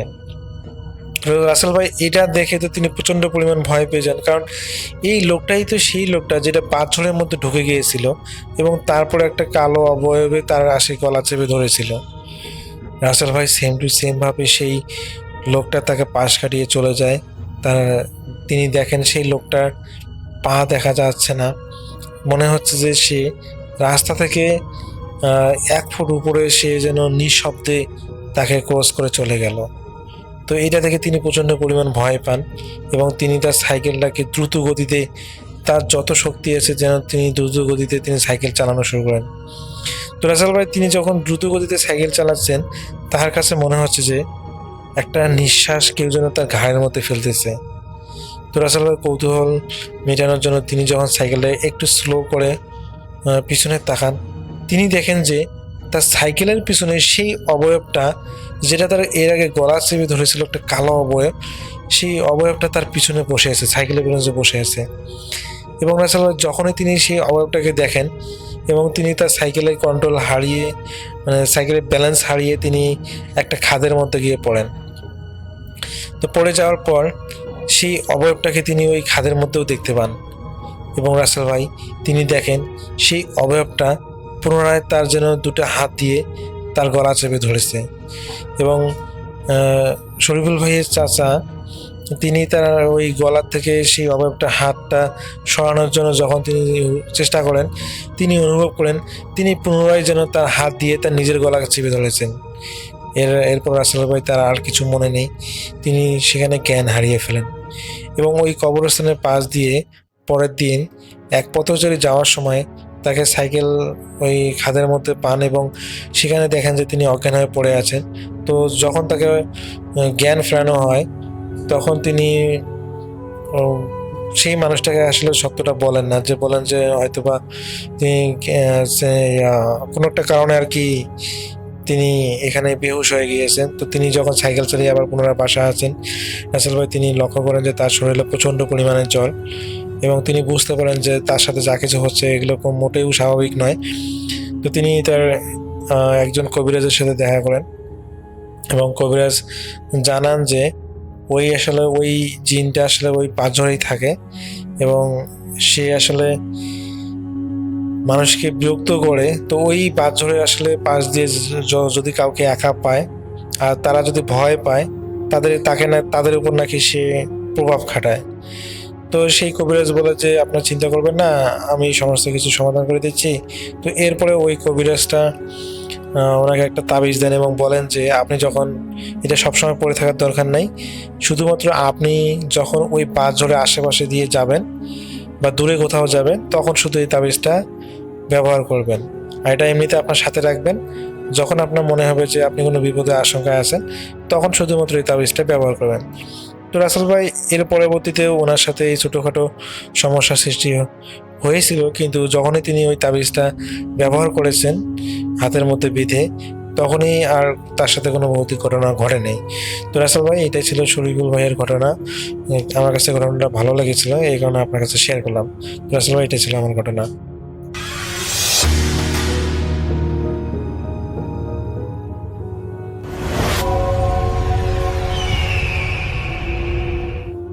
আসসালামু আলাইকুম, আপনাদের সবাইকে সাদর আমন্ত্রণ জানাচ্ছি। আমি আহমেদ বাবু। কেমন আছেন আপনারা? আশা করি সবাই ভালো আছেন। আমি আল্লাহর মতে ভালো আছি আলহামদুলিল্লাহ। যে এই ঘটনাটি আমাদের সাথে শেয়ার করেছেন রোকন খুলনা থেকে। রোকন আমাকে অনুরোধ করেছেন ঘটনাটা যেন আমি আমার মতো করে আপনাদের কাছে শেয়ার করি। এই ঘটনাটি রোকন কালেক্ট করেছে তার এক বন্ধুর কাছ থেকে। তার বন্ধু সেই যার সাথে ঘটনা ঘটেছে তার সাথে পার্সোনালি পরিচয় আছে তার কাছ থেকে ঘটনাটি পেয়েছিল। তো আমি শেয়ার করছি সেই ঘটনা। এই ঘটনা যার সাথে ঘটে তার নাম হচ্ছে ফয়জুল। তো ফয়জুল এবং মইজুল দুই ভাই, তারা পেশায় হচ্ছে মৎস্যজীবী। তারা জেলে, তারা সুন্দরবনের কোন একটা গ্রামে বসবাস করত এবং সেখান থেকে তারা মাছ ধরতে যেত। তার বাবাও ছিল মৎস্যজীবী মানুষ এবং তারা পারিবারিকভাবে মৎস্যজীবী। এছাড়াও মাঝে মাঝে ছোটখাটো কাজ যখন পড়তো, যখন মধুর সময় মধু কালেক্ট করতে যায় ওইসবও তারা অংশ নিত, বাট মূল কাজটাই ছিল মাছ ধরা। তো ফয়জুল মইজুল দুই ভাই এই মাছের যারা মাছ ধরতে যায় তাদের সাথে ইনভলভ ছিল। এছাড়াও তারা নিজেরা দুই ভাই মিলে তাদের নিজস্ব নৌকা নিয়েও মাছ ধরত। তো বিভিন্ন সময় যেত এবং তাদের মধ্যে ভয় ভীতি বলে কিছু ছিল না। তারা যেখানে যেখানে তারা ভালো মনে করতো যে এখানে মাছ ভালো আছে ওখানেই যে তারা জাল ফেলতো এবং মাছ ধরতো। তো এরকম এক রাতের ঘটনা। ওই দিন ফয়জুল আর মইজুল দুই ভাই আলাপ করছে যে তারা আজকে রাতে মাছ ধরতে যাবে। বেশ মাছ পাওয়া যাচ্ছে তারা শুনছে এবং তাদের ইচ্ছা দুই ভাই মিলেই আজকে মাছ ধরবে। কিন্তু বিকালের দিকে মইজুলের বেশ জ্বর আসলো, মোটামুটি ভালো জ্বর। তো ফয়জুল সে তো মাইন্ড সেট করে ফেলছিল যে সে ভাইকে নিয়ে আজকে যাবে, সবকিছু রেডি করে রাখছে, তাদের নৌকা ইত্যাদি ইত্যাদি। তো যে যখন মইজুলের জ্বর আসছে সে তখন একটু আপসেট হয়ে গেল কেমনি কি। তো একবার সে চিন্তা করলো কি যাবে কি যাবে না। পরে চিন্তা করলো আমি একাই বের হই, বেশি দূর যাব না, ভাইরে সহজ এখানে যত দূর যাইতাম অত দূর যাবো না। তো সে নৌকা নিয়ে বের হয়ে যায়। তার বাসায় তার বাবা মা তাকে যদিও বলে যে একা যাইস না, তার বাবা না করে তাকে যাইস না একা। বাবাও যেতে চাইছিল তার সাথে, সে বাবাকে বলে যে আসার দরকার নেই, বাবা বয়স হয়ে গেছে, শরীর বেশ দুর্বল হয়ে গেছে। সে বলছে না আপনার আশা লাগবে না, আমি একাই যাই, বেশি দূর যাবো না, যতটুকু পারি যাই। তো বলে সে তাদের নৌকা নিয়ে বের হয়। মোটামুটি নৌকাটার ভালোই একটা সাইজ, বেশ ছোট না। তো ফয়জুল তার মতো যাত্রা শুরু করলো খাল বেয়ে এবং জানে যে যেখানে তার ভাই জাল পাতে এবং সে আর তার ভাই দুজন মিলে জাল পাতে সেই জায়গায় যাওয়া শুরু করলো। তো যাচ্ছে একা একা, তার কাছে একটু অস্বস্তি লাগতেছে, কারণ এই একা একা দাঁড় বেয়ে যাওয়াটা বেশ কষ্ট এবং অনেক কষ্ট হয় দাঁড় বেয়ে যাওয়া। তো যাই হোক, আকাশে চাঁদ উঠছে এবং চাঁদটা বেশ ভরাট এবং সেই চাঁদের আলোটা খুব এনজয় করতেছে। সবসময় ফয়জুল এটা এনজয় করে, পূর্ণিমার রাতে এরকম যাওয়া, মাছ ধরা এবং পানি বেশ ফুলে ফুপে উঠে জোয়ারে।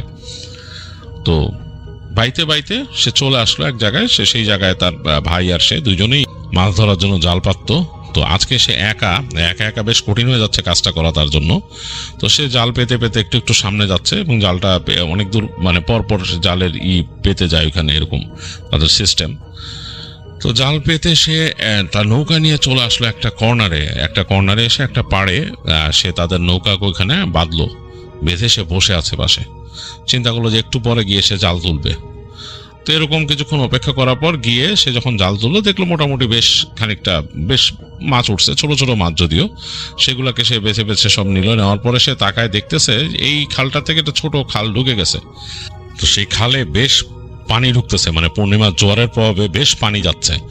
তো তার বাবাকে সে বলতে শুনছে যে এই খালগুলোর মধ্যে যখন পূর্ণিমার সময় পানি উঠে জোয়ারে, মাছগুলো নাকি একটু উথাল পাতাল করে, তাদের মাথা অন্যরকম হয়ে যায়, সেগুলো অনেক ধরা পড়ে তখন। তো খালের মধ্যে গেলে নাকি ভালো মাছ পাওয়া যায় পূর্ণিমার সময়। তো তার বাবার কাছ থেকে সে এটা বলতে শুনছে। তো ফয়জুল তখন কাজ করে চিন্তা করে যাই খালটায় ঢুকি, দেখি কি অবস্থা। তো সে তার জাল টাল গুটায় সে ওই আস্তে করে নৌকা ওখান থেকে ছুটায় চলে গেল খালের দিকে, খালে ঢুকে গেল। তো খালে বেশ পানি, পূর্ণিমার জোয়ার হয়েছে এবং সে বেয়ে ঢুকতেছে। তার কাছে বেশ লাগতেছে, কারণ কি সে দেখতেছে গাছপালাগুলা তো ছড়ায় ছিটায় আছে মাথার উপরে এবং সেখান থেকে আলো, চাঁদের আলো গাছের এই ডালপালাকে ছায়ার মতো তৈরি করে পানিতে পড়তেছে। এই ঘোলাটে পানিটা কিন্তু ঘোলাটে মেটে কালারের পানি, তার উপর জ্যোৎস্না পড়ছে এবং গাছের ছায়া নিয়ে। তো বেশ অন্যরকম লাগতেছে ফয়জুলের কাছে। সে আবার একটু অ্যাডভেঞ্চার প্রিয় মানুষ, সে মানুষ হিসেবে অ্যাডভেঞ্চার প্রিয়। সে জানে যে এই রকম জায়গায় বড় বড় গাছের ডালে অনেক সময় কিন্তু বাঘ বসে থাকে চুপচাপ, উঠে যখন জোয়ারে প্লাবিত হয় চারিদিক। তো এইটা সে আর এত মাথায় নেয় নাই, সে যাচ্ছে, সে চিন্তা করছে যে যাই আরেকটু ডিপে যাই। আরেকটু ডিপে যাওয়ার কিন্তু তার উচিত না, সে একা। তবে সে যেহেতু এখানকার ছেলে, সে পুরা রাস্তাঘাট চিনে, মানে পুরো ম্যাপটা বুঝে যে এই খাল কোন খালে বের হয়েছে, কোন দিক দিয়ে গিয়ে। তো ওরকম ভাবে সে যাচ্ছে, বেশ এগিয়ে গেছে অনেকটা, এবং তার বেশ ভালোই লাগতেছে। তো এক জায়গায় গিয়ে একটু অবাক হয়ে গেল। সে দেখলো যে খালের এই জায়গাটা এইভাবে বেঁকে গেছে, এই বাঁ দিক দিয়ে গিয়ে সে জানে যে এই বাঁ দিক দিয়ে গেলে সোজা যে এরকম একটা প্যাচ নিয়ে এটা যে অমুক খালে পড়বে, আর এই দিক দিয়ে গেলে সোজা দিয়ে বের হয়ে যাওয়া যায় অমুক খালে, আরেকটা খালে। আর এই মাঝখানে একটা মিলনস্থলের মতো জায়গা, তো ওইখানে পানি কিন্তু ভালোই জমছে। তো সে খেয়াল করে দেখতেছে পানির উপরে মনে হচ্ছে মাছ ঘাই দিয়ে উঠতেছে, ঠাস ঠাস করে মাছ ঘাই দিয়ে উঠতেছে। খুব অবাক হয়ে গেল। মাছ ঘাই দেওয়া মানে হচ্ছে পানির উপরে মাছ মুখ দিয়ে এরকম করে।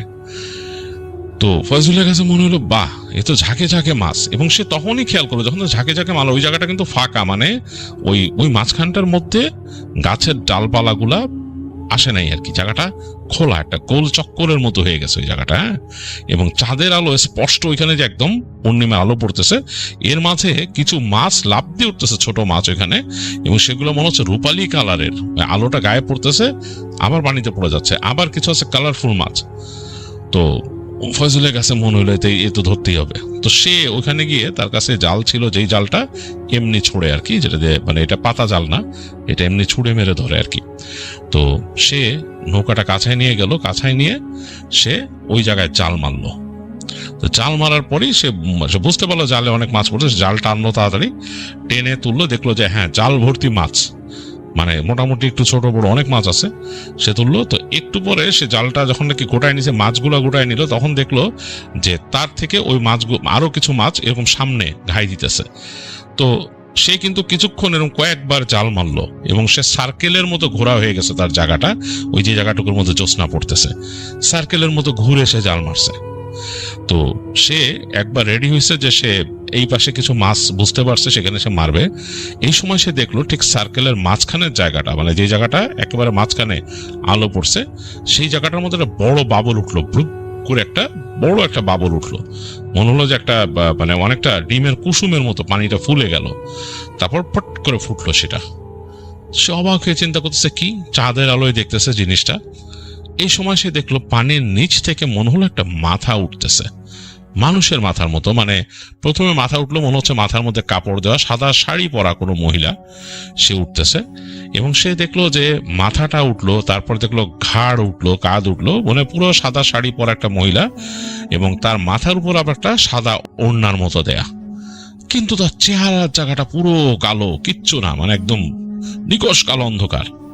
তো দেখলো মহিলার সারা শরীরে, মানে হাতে, গলায় স্বর্ণের হার এবং চুড়ি, বালা চকচক করতেছে, ঝকঝক করতেছে একদম, মানে চাঁদের আলো পড়ে চিলিক মারতেছে এরকম। কিন্তু তার চেহারা কিন্তু অন্ধকার, কিচ্ছু বোঝা যাচ্ছে না। মহিলা পানির উপরে ভেসে উঠে মনে হলো যে বসে আছে, মানে দুই পা ভাঁজ করে বসে থাকলে যেরকম মনে হয় পানির উপরে সে বসে আছে এরকম। তো ফয়জুলের না ভয় লাগলো মারাত্মক, যেহেতু চেহারা বোঝা যাচ্ছে না এটা কি। সে মানে তার বুকের মধ্যে কাঁপন উঠে গেল ভয়ে। এখন সে যেদিকেই যাবে তার নৌকাটা কিন্তু ওই মাঝখানটাকে হয় ক্রস করে যেতে হবে, ঘুরায় যেতে হবে এই পাশ থেকে, আর নইলে তাকে ওই মহিলার ওখান থেকে ক্রস করে পাশ দিয়ে যেতেই হবে, মহিলাটার আশপাশ দিয়ে। সে ভয়ে কাঁপতেছে, পুরো জ্যোৎস্নার আলো পড়ছে মহিলা সাদা শাড়িতে এবং স্বর্ণালঙ্কারের মধ্যে। তো সে তাড়াতাড়ি নৌকাটাকে আরো খালের গভীরে নিয়ে যাওয়ার চেষ্টা করলো। তো ওইখান থেকে সে ফ্যাস ফ্যাসে কণ্ঠে মহিলার কণ্ঠ শুনলো, ফয়জুল, তাকে মনে হলো ডাকলো। তো সে মানে তাকাইছে মহিলাটার দিকে, তাকে হাত উঁচু করে এরকম ডাকতেছে মহিলাটা, কে এদিকে আয়, তোরে কিছু অলঙ্কার দিয়ে নিয়ে যা। তো সে দেখতেছে মহিলা হাত দিয়ে আরেক হাত থেকে তার চুড়ি আর বালা খুললো, হাতের মধ্যে সোনার চিকচিক করতেছে, কায় আয়, নিয়ে যা নিয়ে যা। তো ফয়জুল মানে মাথা নাড়তেছে, সে সাহস পাচ্ছে না ওখানে যেতে। তো ফয়জুলের মন একবার তাকে ডাক দিল যে নে না, এরকম একটা চুড়ি পাইলে তো তোর হয়ে যায়, কি পরিমাণ স্বর্ণ এখানে, মানে তোর তোর সব অভাব বুঝে যায়, কি অবস্থা দেখ। একবার তার মন ডাক দিল, কিন্তু তার আরেক মন তাকে বললো যে না, তার মা তাকে সবসময় শেখাইতো যে কখনো কোনো কিছুর প্রতি লোভ করবি না, মানুষের জিনিসের দিক তাকাবি না, কারো দেওয়া কিছু নিবি না, তার মা তাকে এটা বলতো। তো ফয়জুলের মনের ওই অংশটা তাকে ডাক দিল যে না।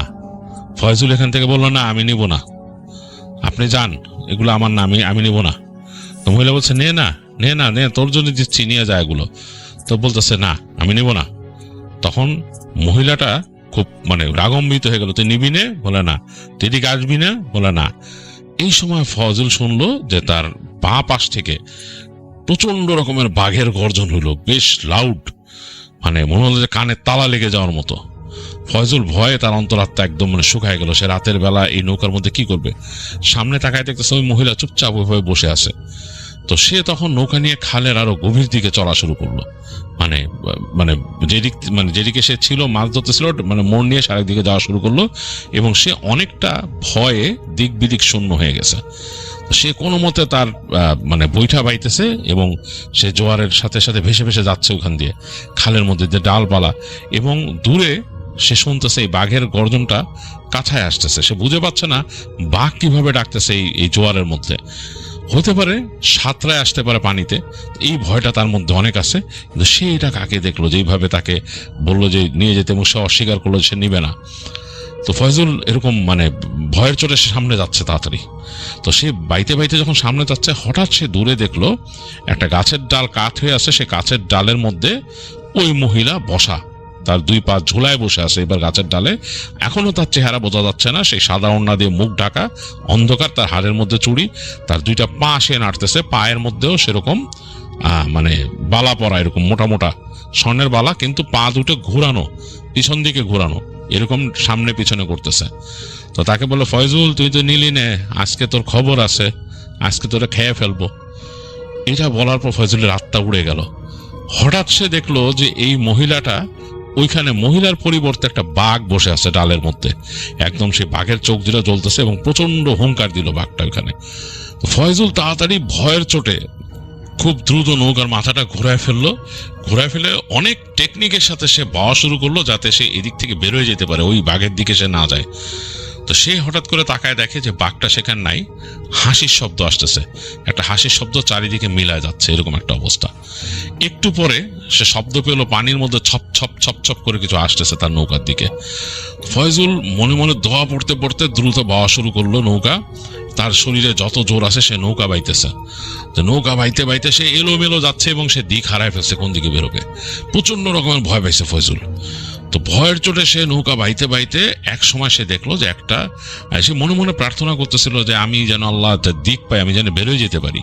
সেই প্রার্থনা করতে করতে এক সময় সে একটা খোলা জায়গা দেখলো, সে বুঝতে পারলো যেটা খালে বেরোনো, বড় খালে বেরোনোর পথ, এবং সে দ্রুত সেখান থেকে নৌকা বেয়ে সে বের হয়ে গেল ওইখান থেকে, এবং বের হয়ে দেখলো সে হ্যাঁ আসলে বড় খালে পড়ছে।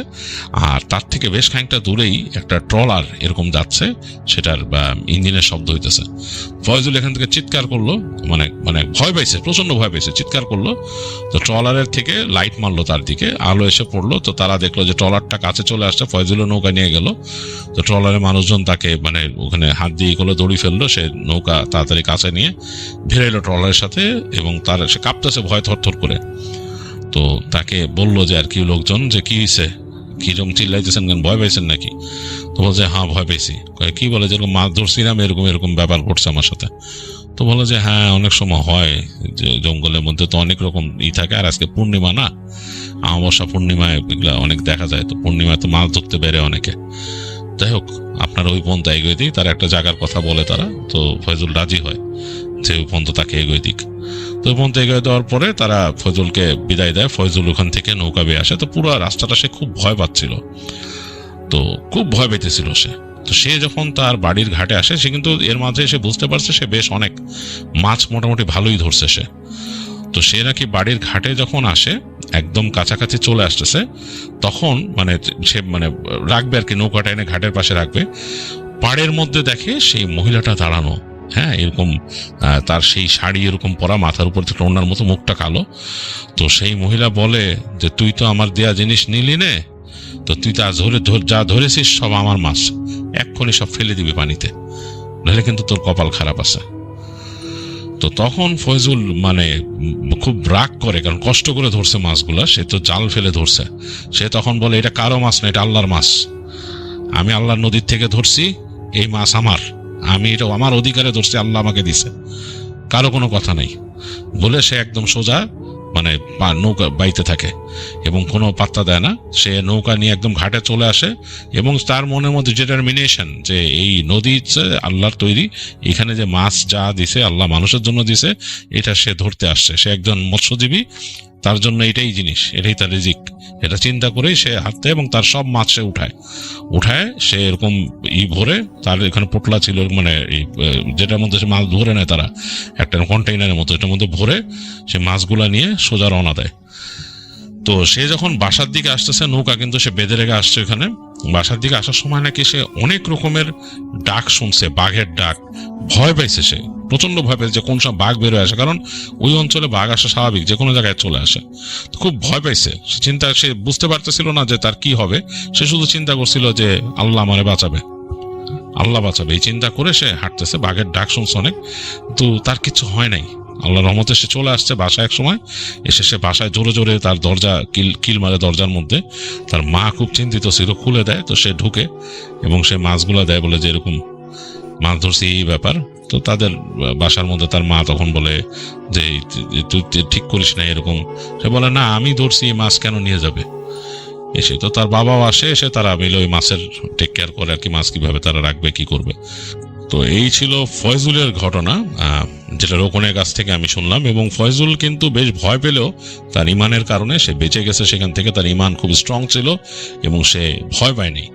আর আপনারা আমাদের সাথে থাকবেন, ঘটনা পাঠিয়ে আমাদেরকে সঙ্গ দেবেন, আমাদের চ্যানেলটি সাবস্ক্রাইব করবেন, লাইক দেবেন, শেয়ার করে দেবেন। তাহলে বিদায় নিয়ে নিচ্ছি আজকের মতো। আল্লাহ হাফেজ, টাটা।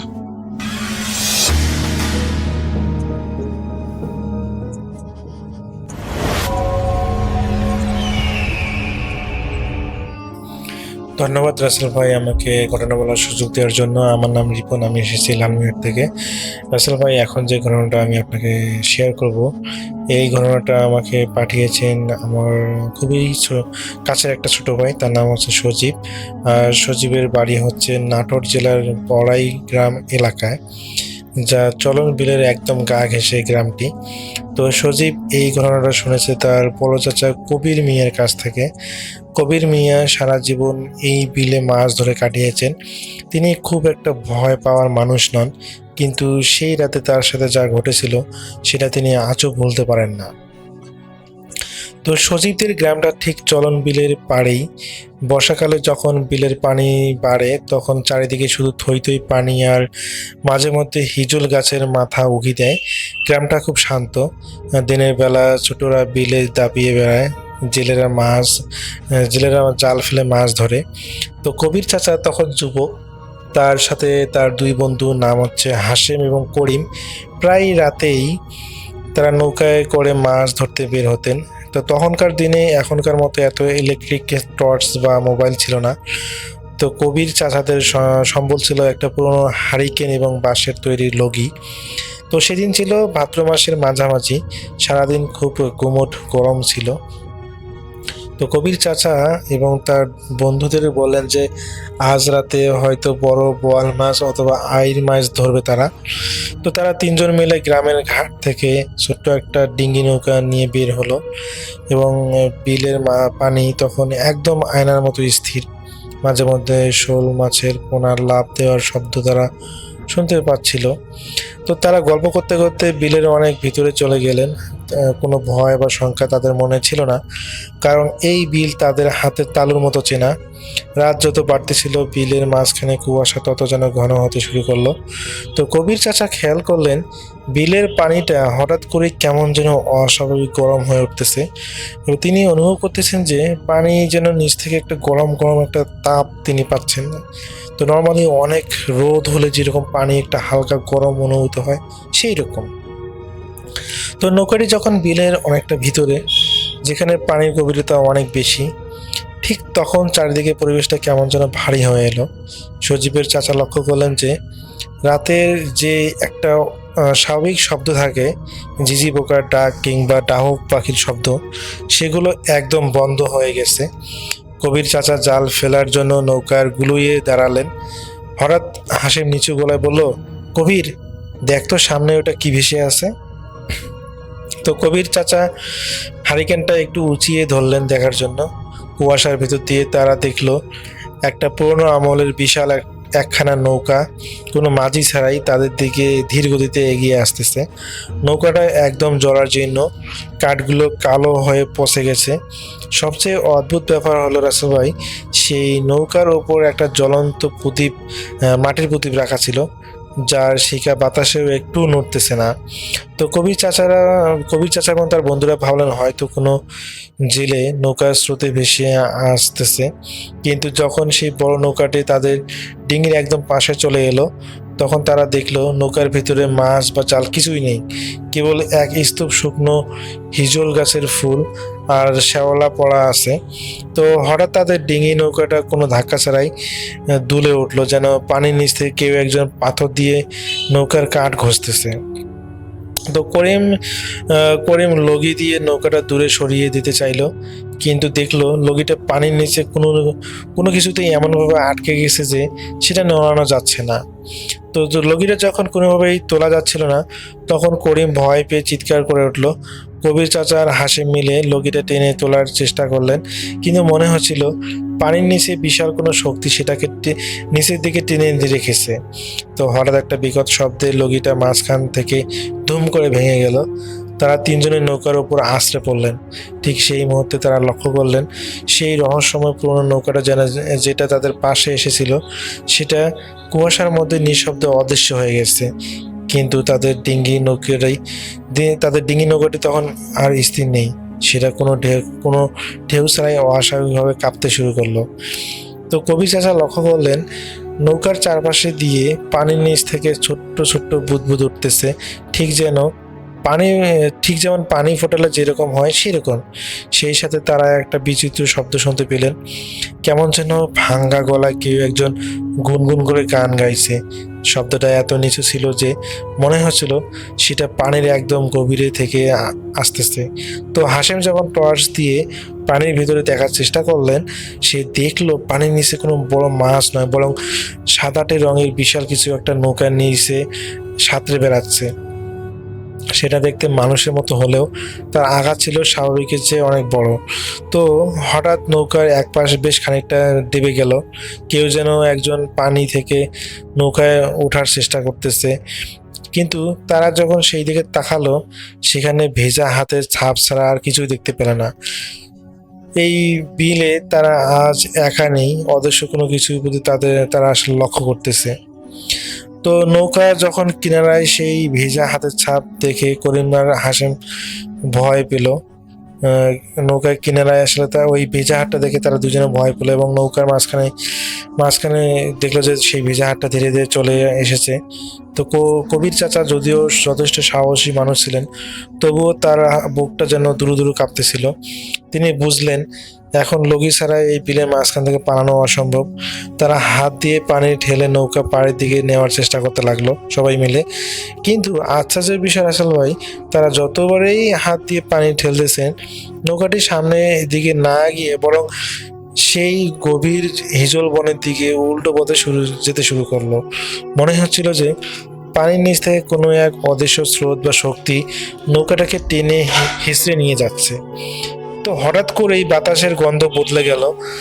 বর্ষাকালে যে সেই ভেজা মাটির গন্ধের বদলে তারা তীব্র পচা গন্ধ যেন অনুভব করলো, ঠিক যেন কোনো প্রাণী পানিতে মরে পচে থাকলে যেরকম গন্ধ ছড়ায় সেরকম। তা হাসেম লক্ষ্য করলো কুয়াশার ভেতর থেকে লম্বা লম্বা কালো ছায়ার মতো কিছু একটা হিজুর গাছের ডাল থেকে তাদের নৌকার উপরে ঝুঁকে পড়তেছে। টর্চের আলোটা যখন ডালগুলোর উপর ফেলা হলো, তারা দেখলো সেগুলো গাছের ডাল নয়, বরং অস্বাভাবিক লম্বা আর চিকন কিছু হাত, যা অনেকটা লগির মতোই দেখতে। তো সেই হাতগুলো নৌকার ছাউনিটাকে খামচে ধরতেছে। তো কবি চাচা তখন চিৎকার করে তার বন্ধুদের বললেন নৌকার পুরো বইটা দিয়ে সেই হাতগুলোকে আঘাত করতে। কিন্তু যেই তারা সেই বইটা দিয়ে মারতে গেলেন, অমনি পুরো নৌকাটা যেন কাত হয়ে গেল। করিমের হাতটায় একজন অশরীরী জীব খপ করে ধরে ফেলল। করিম চাচা আর্তনাদ করে উঠলেন। ও নিজের বিলের নিস্তব্ধতা খুবই ক্ষণখান হয়ে গেল। আর ঠিক তখনই পানির নিচ থেকে সেই অমানবিক গুনগুন গানটা যেন এখন অট্ট হাসিতে রূপান্তরিত হলো। তো করিমকে যখন সেই অদ্ভুত লম্বা হাতটি পানির দিকে টেনে নিয়ে যাচ্ছিল, করিম চাচা আর হাসেম তখন জীবনপণ বাজি রেখে করিমের অন্য হাতটা ধরে রাখলেন। করিম চাচা জানতেন এই চলন বিলে অনেক সময় এমন সব ঘটনা ঘটে যা সাধারণ বুদ্ধিতে ব্যাখ্যা করা যায় না।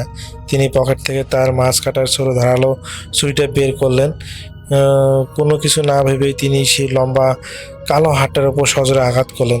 সাথে সাথে একটা চিলের মতো একটা চিৎকার করে সেই হাতটা করিমকে ছেড়ে দিল এবং চারপাশে পানি হঠাৎ করে উত্তাল হয়ে উঠল।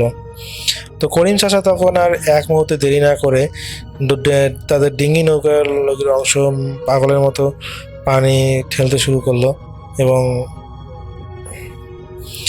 অদ্ভুত ব্যাপার হলো, এতক্ষণ নৌকা না নড়লেও এখন যেন হঠাৎ কোনো বন্ধন ছাড়াই দপ করে ছেড়ে গেল এবং তারা সর্বশক্তিতে পাড়ের দিকে এগোতে লাগলেন। ঠিক সেই সময় দূরে মসজিদে আজানের ধ্বনি ভেসে এলো। আজান শুরু হওয়া মাত্রই সেই কুয়াশা আর পচা গন্ধটা যেন এক নিমেষেই কর্পূরের মতো মিলিয়ে গেল। তারা যখন গ্রামের ঘাটে এসে পৌঁছালেন তখন পূর্ব আকাশে ভোরের আলো ফুটতে শুরু করেছে। তো বাড়ি ফিরে করিম প্রায় 1 মাস প্রচণ্ড জ্বরে ভুগেছেন আর তার হাতে যে জায়গাটায় ওই অভাবটা ধরেছিল সেখানে দেখেন যে পুরো কালো কালো দাগ হয়ে গিয়েছে এবং যা তিনি তার সারা জীবন যেন আসলে মুছেনি। যতদিন বেঁচে ছিলেন সেই দাগটা স্পষ্ট ছিল, এটা সাক্ষী হিসেবে থেকে যায়। তো সজীব জানায় তার চাচা এই ঘটনার পর কোনোদিনই অমাবস্যা বা ভাদ্র মাসে, বিশেষ করে অন্ধকার রাতে তিনি আর কোনোদিন মাছ ধরতে যাননি। কবিরের চাচা এখনও বলেন যে সেই রাতে যা তারা দেখেছিল তা কোনো মানুষের তৈরি কাহিনী নয়, বরং চলন বিলের গভীরে লুকিয়ে থাকা এক অজানা রহস্য। তো গ্রামবাসীরা আজও মনে করে যে এই গভীর হিজল বনে এমন কিছু একটা আছে যা মানুষকে আসলে বিপদের দিকে টেনে নিয়ে যায়, যেমনটা আসলে ওই 3 বন্ধুদের সাথে হয়েছিল। তো রাসেল ভাই, এটাই ছিল ঘটনা। আমি জানি না ঘটনা কতটুকু গুছিয়ে বলতে পেরেছি। আর এই ঘটনাটা আমাকে শেয়ার করেছেন সজীব। এই সজীবের চাচার সাথে এই ঘটনাটা একটা বাস্তবসম্মত ঘটনা ঘটেছিল। সজীবের বাড়ি হচ্ছে নাটোর জেলার বড়াইগ্রাম এলাকায়। ধন্যবাদ জানাচ্ছি সজীবকে এত সুন্দর একটা ঘটনা শেয়ার করার জন্য। যদিও বা আমি ঘটনাটা সুন্দরভাবে উপস্থাপন করতে পারি নাই, আমি চেষ্টা করব পরবর্তীতে আরও সুন্দরভাবে ঘটনাগুলো উপস্থাপন করে আপনাকে শেয়ার করা এবং শ্রোতাদের কাছে শেয়ার করার। তো এতক্ষণ পর্যন্ত যারা ঘটনা শুনলেন সবাইকে অসংখ্য ধন্যবাদ। সবাই ভালো থাকবেন, সুস্থ থাকবেন এই প্রত্যাশায়। আল্লাহ হাফেজ।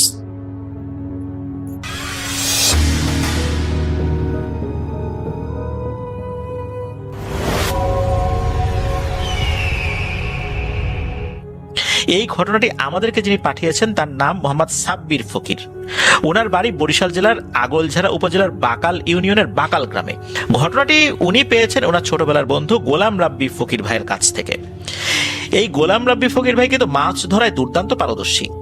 এই যেই গোলাম রাব্বি ফকির ভাই, ওনাদের বাড়িটা ফকির বাড়ি নামে পরিচিত। ওনাদের বাড়ির পাশেই আরেকটা বাড়ি রয়েছে যেটা পুরান বাড়ি নামে পরিচিত ওই এলাকায়। তো ওখানে ওনার বাবার দাদা যিনি আর কি তিনি বসবাস করতেন, যার নাম হচ্ছে হোসেন ফকির। তো আমরা এই হোসেন ফকিরকে দাদা বলেই সম্বোধন করব, হোসেন দাদা বলে। তো ওই সময় তো ওনারা ওই বাড়িতে থাকতেন, এখন তো থাকেন না। তো এই হোসেন দাদার একদিন বরিশাল আদালতে একটা হাজিরার ডেট ছিল।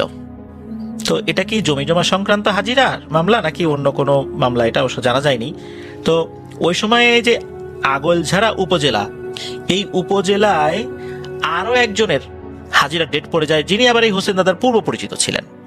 তো আগে থেকেই বলা ছিল যে কিভাবে ওনারা যাবেন আর কি, একসাথে যাবেন একসাথে আসবেন, কারণ যাতায়াত ব্যবস্থা কিন্তু খুবই খারাপ ছিল, খুবই নাজুক অবস্থা। সে আজানের আগে রওনা দিতে হবে। তো আগলঝাড়া থেকে গৌর নদী উপজেলাতে আসতে হবে। ওই সময় তো আসলে ওই আগলঝাড়া উপজেলা এগুলো ছিল না। বর্তমান যে গৌরনদী উপজেলা, এই বর্তমান আগলঝাড়া উপজেলাটা গৌরনদী উপজেলার একটা অংশ ছিল বলে জানিয়েছেন সাব্বির ফকির ভাই। তো বরিশালে যাবার জন্য প্রথমে আগে ওনাদের এই বাকাল গ্রাম থেকে হেঁটে গৌর নদীতে যেতে হবে, যা প্রায় 10 থেকে 12 কিলোমিটার পথ। এই পথে কোনো ধরনের কোনো যানবাহন পাওয়া যায় না, পুরোটাই পায়ে হেঁটে যেতে হবে। সেখান থেকে নৌকায় করে বরিশালে যেতে হবে, যা প্রায় 35 থেকে 40 কিলোমিটার। গৌর নদীতে গয়না নৌকা নামে এক প্রকার নৌকা পাওয়া যেত, ওই নৌকায় করেই বরিশালে যেতে হতো। আর গয়না নৌকার কারণেই ওই জায়গাটার নাম হয়ে গেছে গয়নাঘাটা, যেটা এখনো রয়েছে। তো ওনারা তো খুব ভোরে রওনা করেছিলেন। তাদের পরিকল্পনা মতো ওনারা দুপুরের আগেই বরিশালে পৌঁছে যান। বরিশাল অঞ্চলের দূর দূরান্ত থেকে মানুষজন অনেক কষ্ট করে সময় নিয়ে আসতেন দেখে ওই সময় কোর্ট কিন্তু দেরিতে বসতো, দুপুরের দিকে বসতো, কারণ অনেক মানুষ আসবে। সকাল সকাল বসলে তো অনেক মানুষ হাজিরা মিস করবে, এই জন্য বিচারক দেরিতে বসতেন ওই জায়গার বাস্তবতায়। তো ওনারা দুপুরের আগেই বরিশাল পৌঁছে গেছেন। এরপর কোর্টের কাজ শেষ করে ফিরতে ফিরতে বেশ দেরি হয়ে যায়। গৌর নদী আসতে আসতে রাত তখন আনুমানিক 11টা বেজে যায়।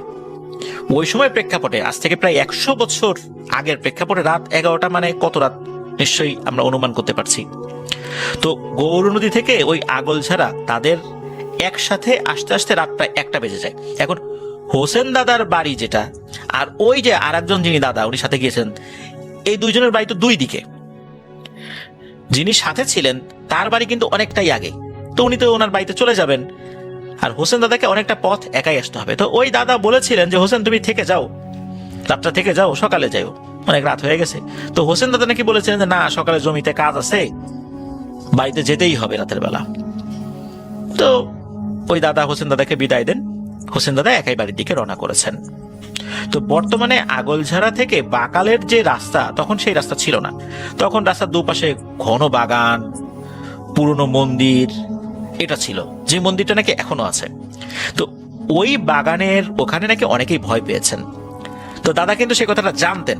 হাঁটতে হাঁটতে সেই বাগানের ওইখানে যখন উনি এসেছেন, তখন পেছন থেকে নাকি গম্ভীর স্বরে কেউ ডাক দেয়, হে হোসেন, এত রাতে কই যাস? তো দাদা এই ডাক শুনেই বুঝতে পেরেছেন এটা অস্বাভাবিক কিছু।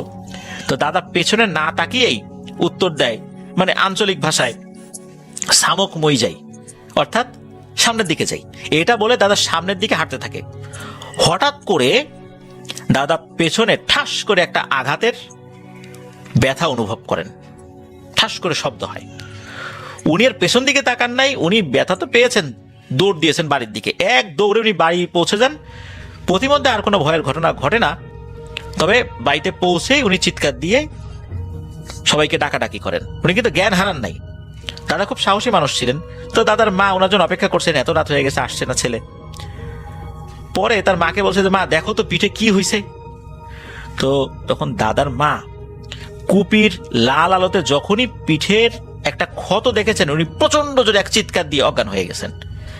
অজ্ঞান হওয়ার কথা ছিল হোসেন দাদার, কিন্তু তার মাই অজ্ঞান হয়ে গেছে। তো দাদা নিজেই তার মাকে পানির ছিটা দিয়ে হুঁশ ফিরান। পরে জিজ্ঞেস করে, কি মা তুমি কি দেখলা, এত ভয় পাইলা কেন, অজ্ঞান হয়ে গেলা? তখন তার মা বলে, বাবা রে, তোরে তো চাডা পিসাসে চাডা দিছে রে। চাডা মানে ওই যে চাটা, টয়কার চাটা, অনেক সময় আঞ্চলিক শব্দে চাডা বলা হয় আর কি, ওইরকম আর কি। এটা হলো চাটা পিসাচ, ওনারা আঞ্চলিক শব্দে চাডা পিসাচ বলে আর কি। তো ওনার মা বলছেন, তোর পিঠে লম্বা লম্বি বরাবর চামড়া উঠে গেছে আর রক্ত জমাট বেঁধে গেছে, এইটা চাডা পিসাচের কাজ রে। এই চাডা পিসাচ কি জানিস? এইটার জিহবা মুখ থেকে মাটি পর্যন্ত ঝোলে, এটা খুবই ভয়ঙ্কর।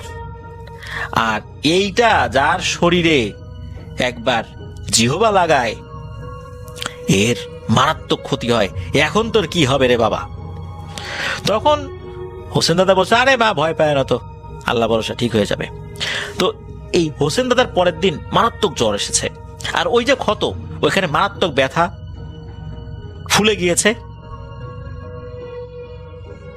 এর একদিন পরেই হোসেন দাদা কলেরায় আক্রান্ত হয়েছেন, আর এর মধ্যে ক্ষত স্থানে পচন ধরে খুবই দ্রুত সারা শরীরে ছড়িয়ে পড়ে।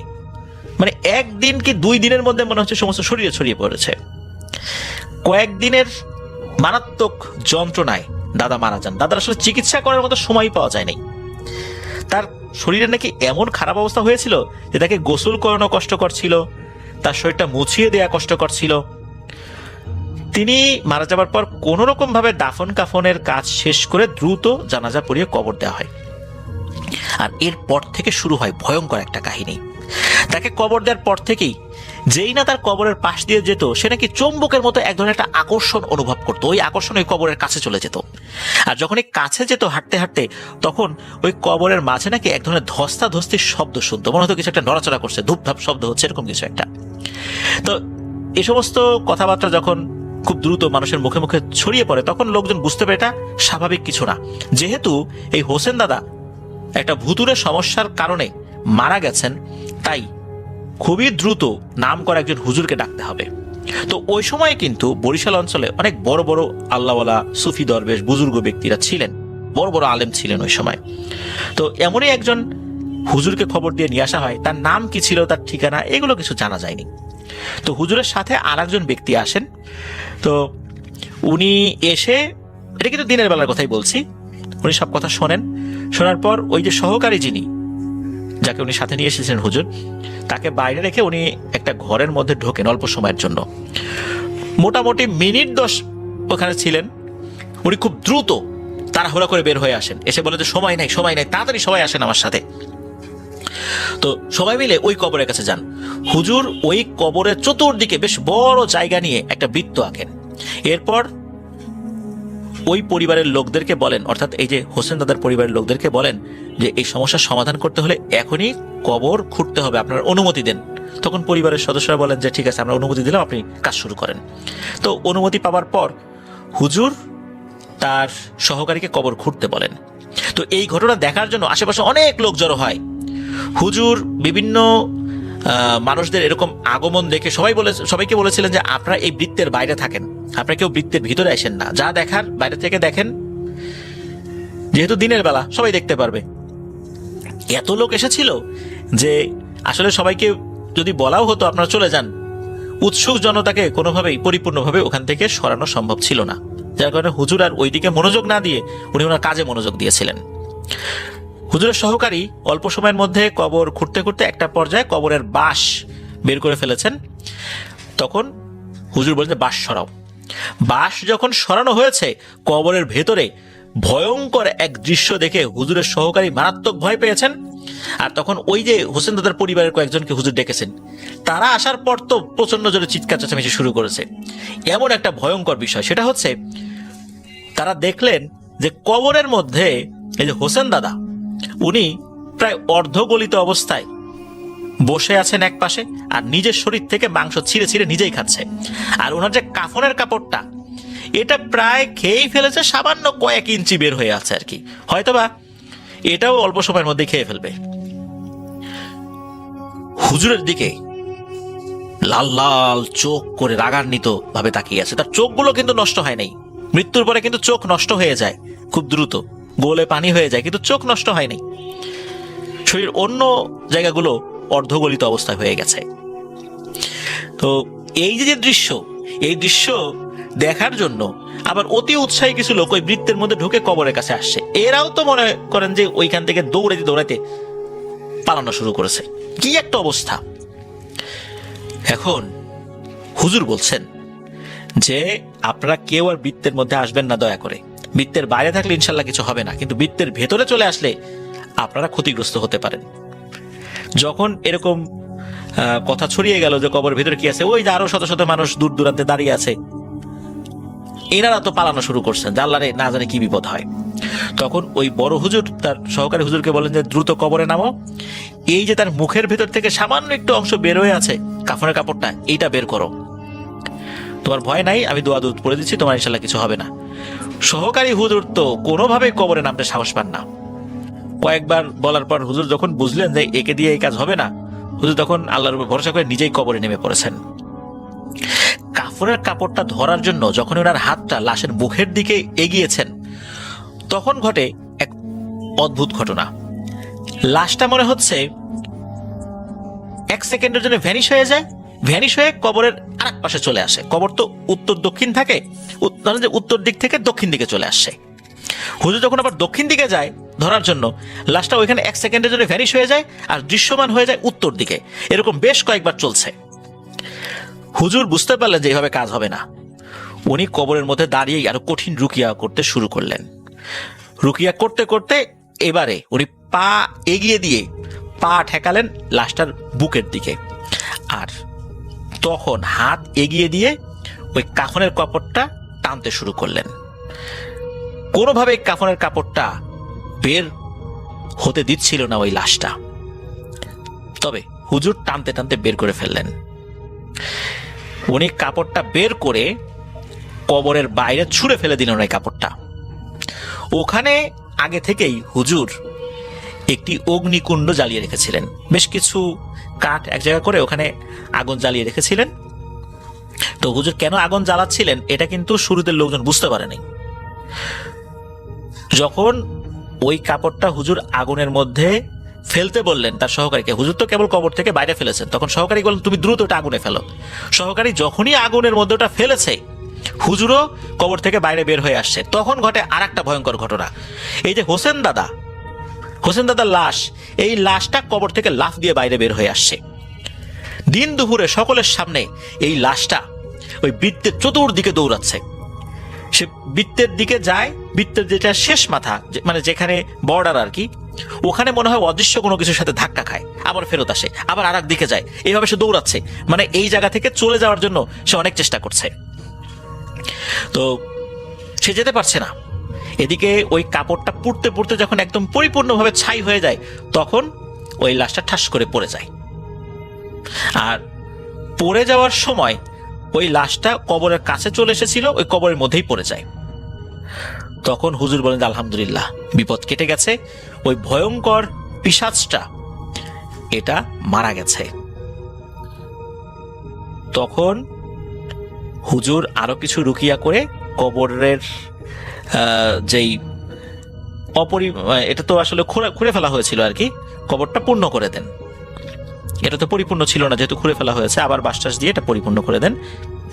নতুন করে জানাজা পড়ান নাই, ওটা পরিপূর্ণ করে দেন। হুজুর আলহামদুলিল্লাহ হয়ে গেছে, আর কিছু করতে হবে না।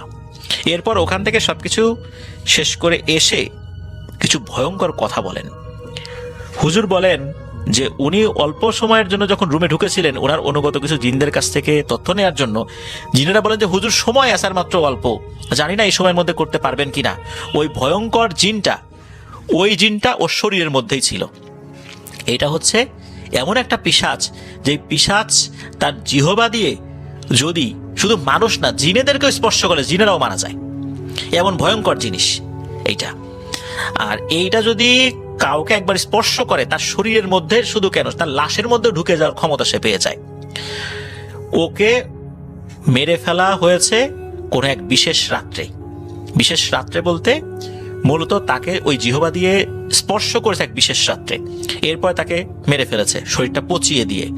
আর এই ধরনের রোগীর কাফনের কাপড় যদি একবার পেটের মধ্যে চলে যায়, তখন এই ধরনের পিশাচগুলো মারাত্মক শক্তিশালী হয়ে যায়। আর ও খেতে খেতে প্রায় পুরোটাই খেয়ে ফেলেছিল, সামান্য একটু বাকি ছিল, মুখের থেকে সামান্য একটু বাইরে বের হয়েছিল। হয়তোবা এটাও পাওয়া যাবে কিনা কবর খুঁড়তে খুঁড়তে এটাও নিশ্চিত ছিল না। তো এমনটাই ওই জিন জানিয়েছিল। আর জিনগুলো এটাও নাকি জানিয়েছিল যে ও যদি একবার পরিপূর্ণভাবে কাফনের কাপড়টা খেয়ে ফেলতে পারে, এরপর ওর পরবর্তী টার্গেট হচ্ছে এই পরিবারের, অর্থাৎ হোসেন দাদার পরিবারের প্রত্যেকটা সদস্যকে কলেরা রোগে আক্রান্ত করে মেরে ফেলা, এবং প্রত্যেকটাকে মারার পর প্রত্যেকটার কবরে সেম ঘটনা ঘটাবে। কিন্তু আল্লাহর রহমতে সেটা আর সম্ভব হয় নাই এই হুজুরের ওসিলায়, আলহামদুলিল্লাহ। তো এই সমস্যা এখানেই সমাধান হয়েছিল। প্রিয় লিসেনার্স, দারুণ একটা ঘটনা ছিল, খুব ভালো লেগেছে আমার কাছে। তো এই পর্যন্তই ছিল ঘটনা। আমার জন্য দোয়া করবেন, আমার পরিবারের জন্য দোয়া করবেন, আপনাদের জন্য দোয়া রইল, আপনাদের পরিবারের প্রত্যেকের জন্য দোয়া রইল। বিদায় নিচ্ছি, আসসালামু আলাইকুম।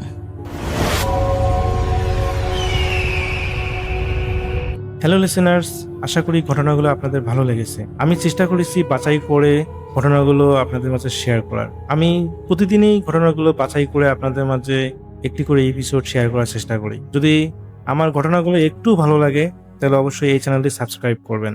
আর আপনারা কোথা থেকে এই ঘটনাগুলো শুনতেছেন, যদি আপনাদের ঠিকানাগুলো জানান তাহলে আমি অনেক কৃতজ্ঞ হব। তাহলে আমি বুঝতে পারবো যে আপনারা কোথা থেকে শুনতেছেন। এছাড়াও আপনাদের মাঝে যদি কোনো ঘটনা থেকে থাকে তাহলে অবশ্যই আমাদের ইমেলে দেওয়া ঠিকানায় ঘটনাটা পাঠাবেন। তাহলে নেক্সট এপিসোডে আপনার সেই ঘটনাটা আমরা রাসেল ভাইয়ের মাধ্যমে অথবা আমরা নিজেরা পড়ে শোনাবো। তো ভালো থাকবেন, সুস্থ থাকবেন, এই প্রত্যাশায় আজকের মতো বিদায় নিচ্ছি। আল্লাহ হাফেজ।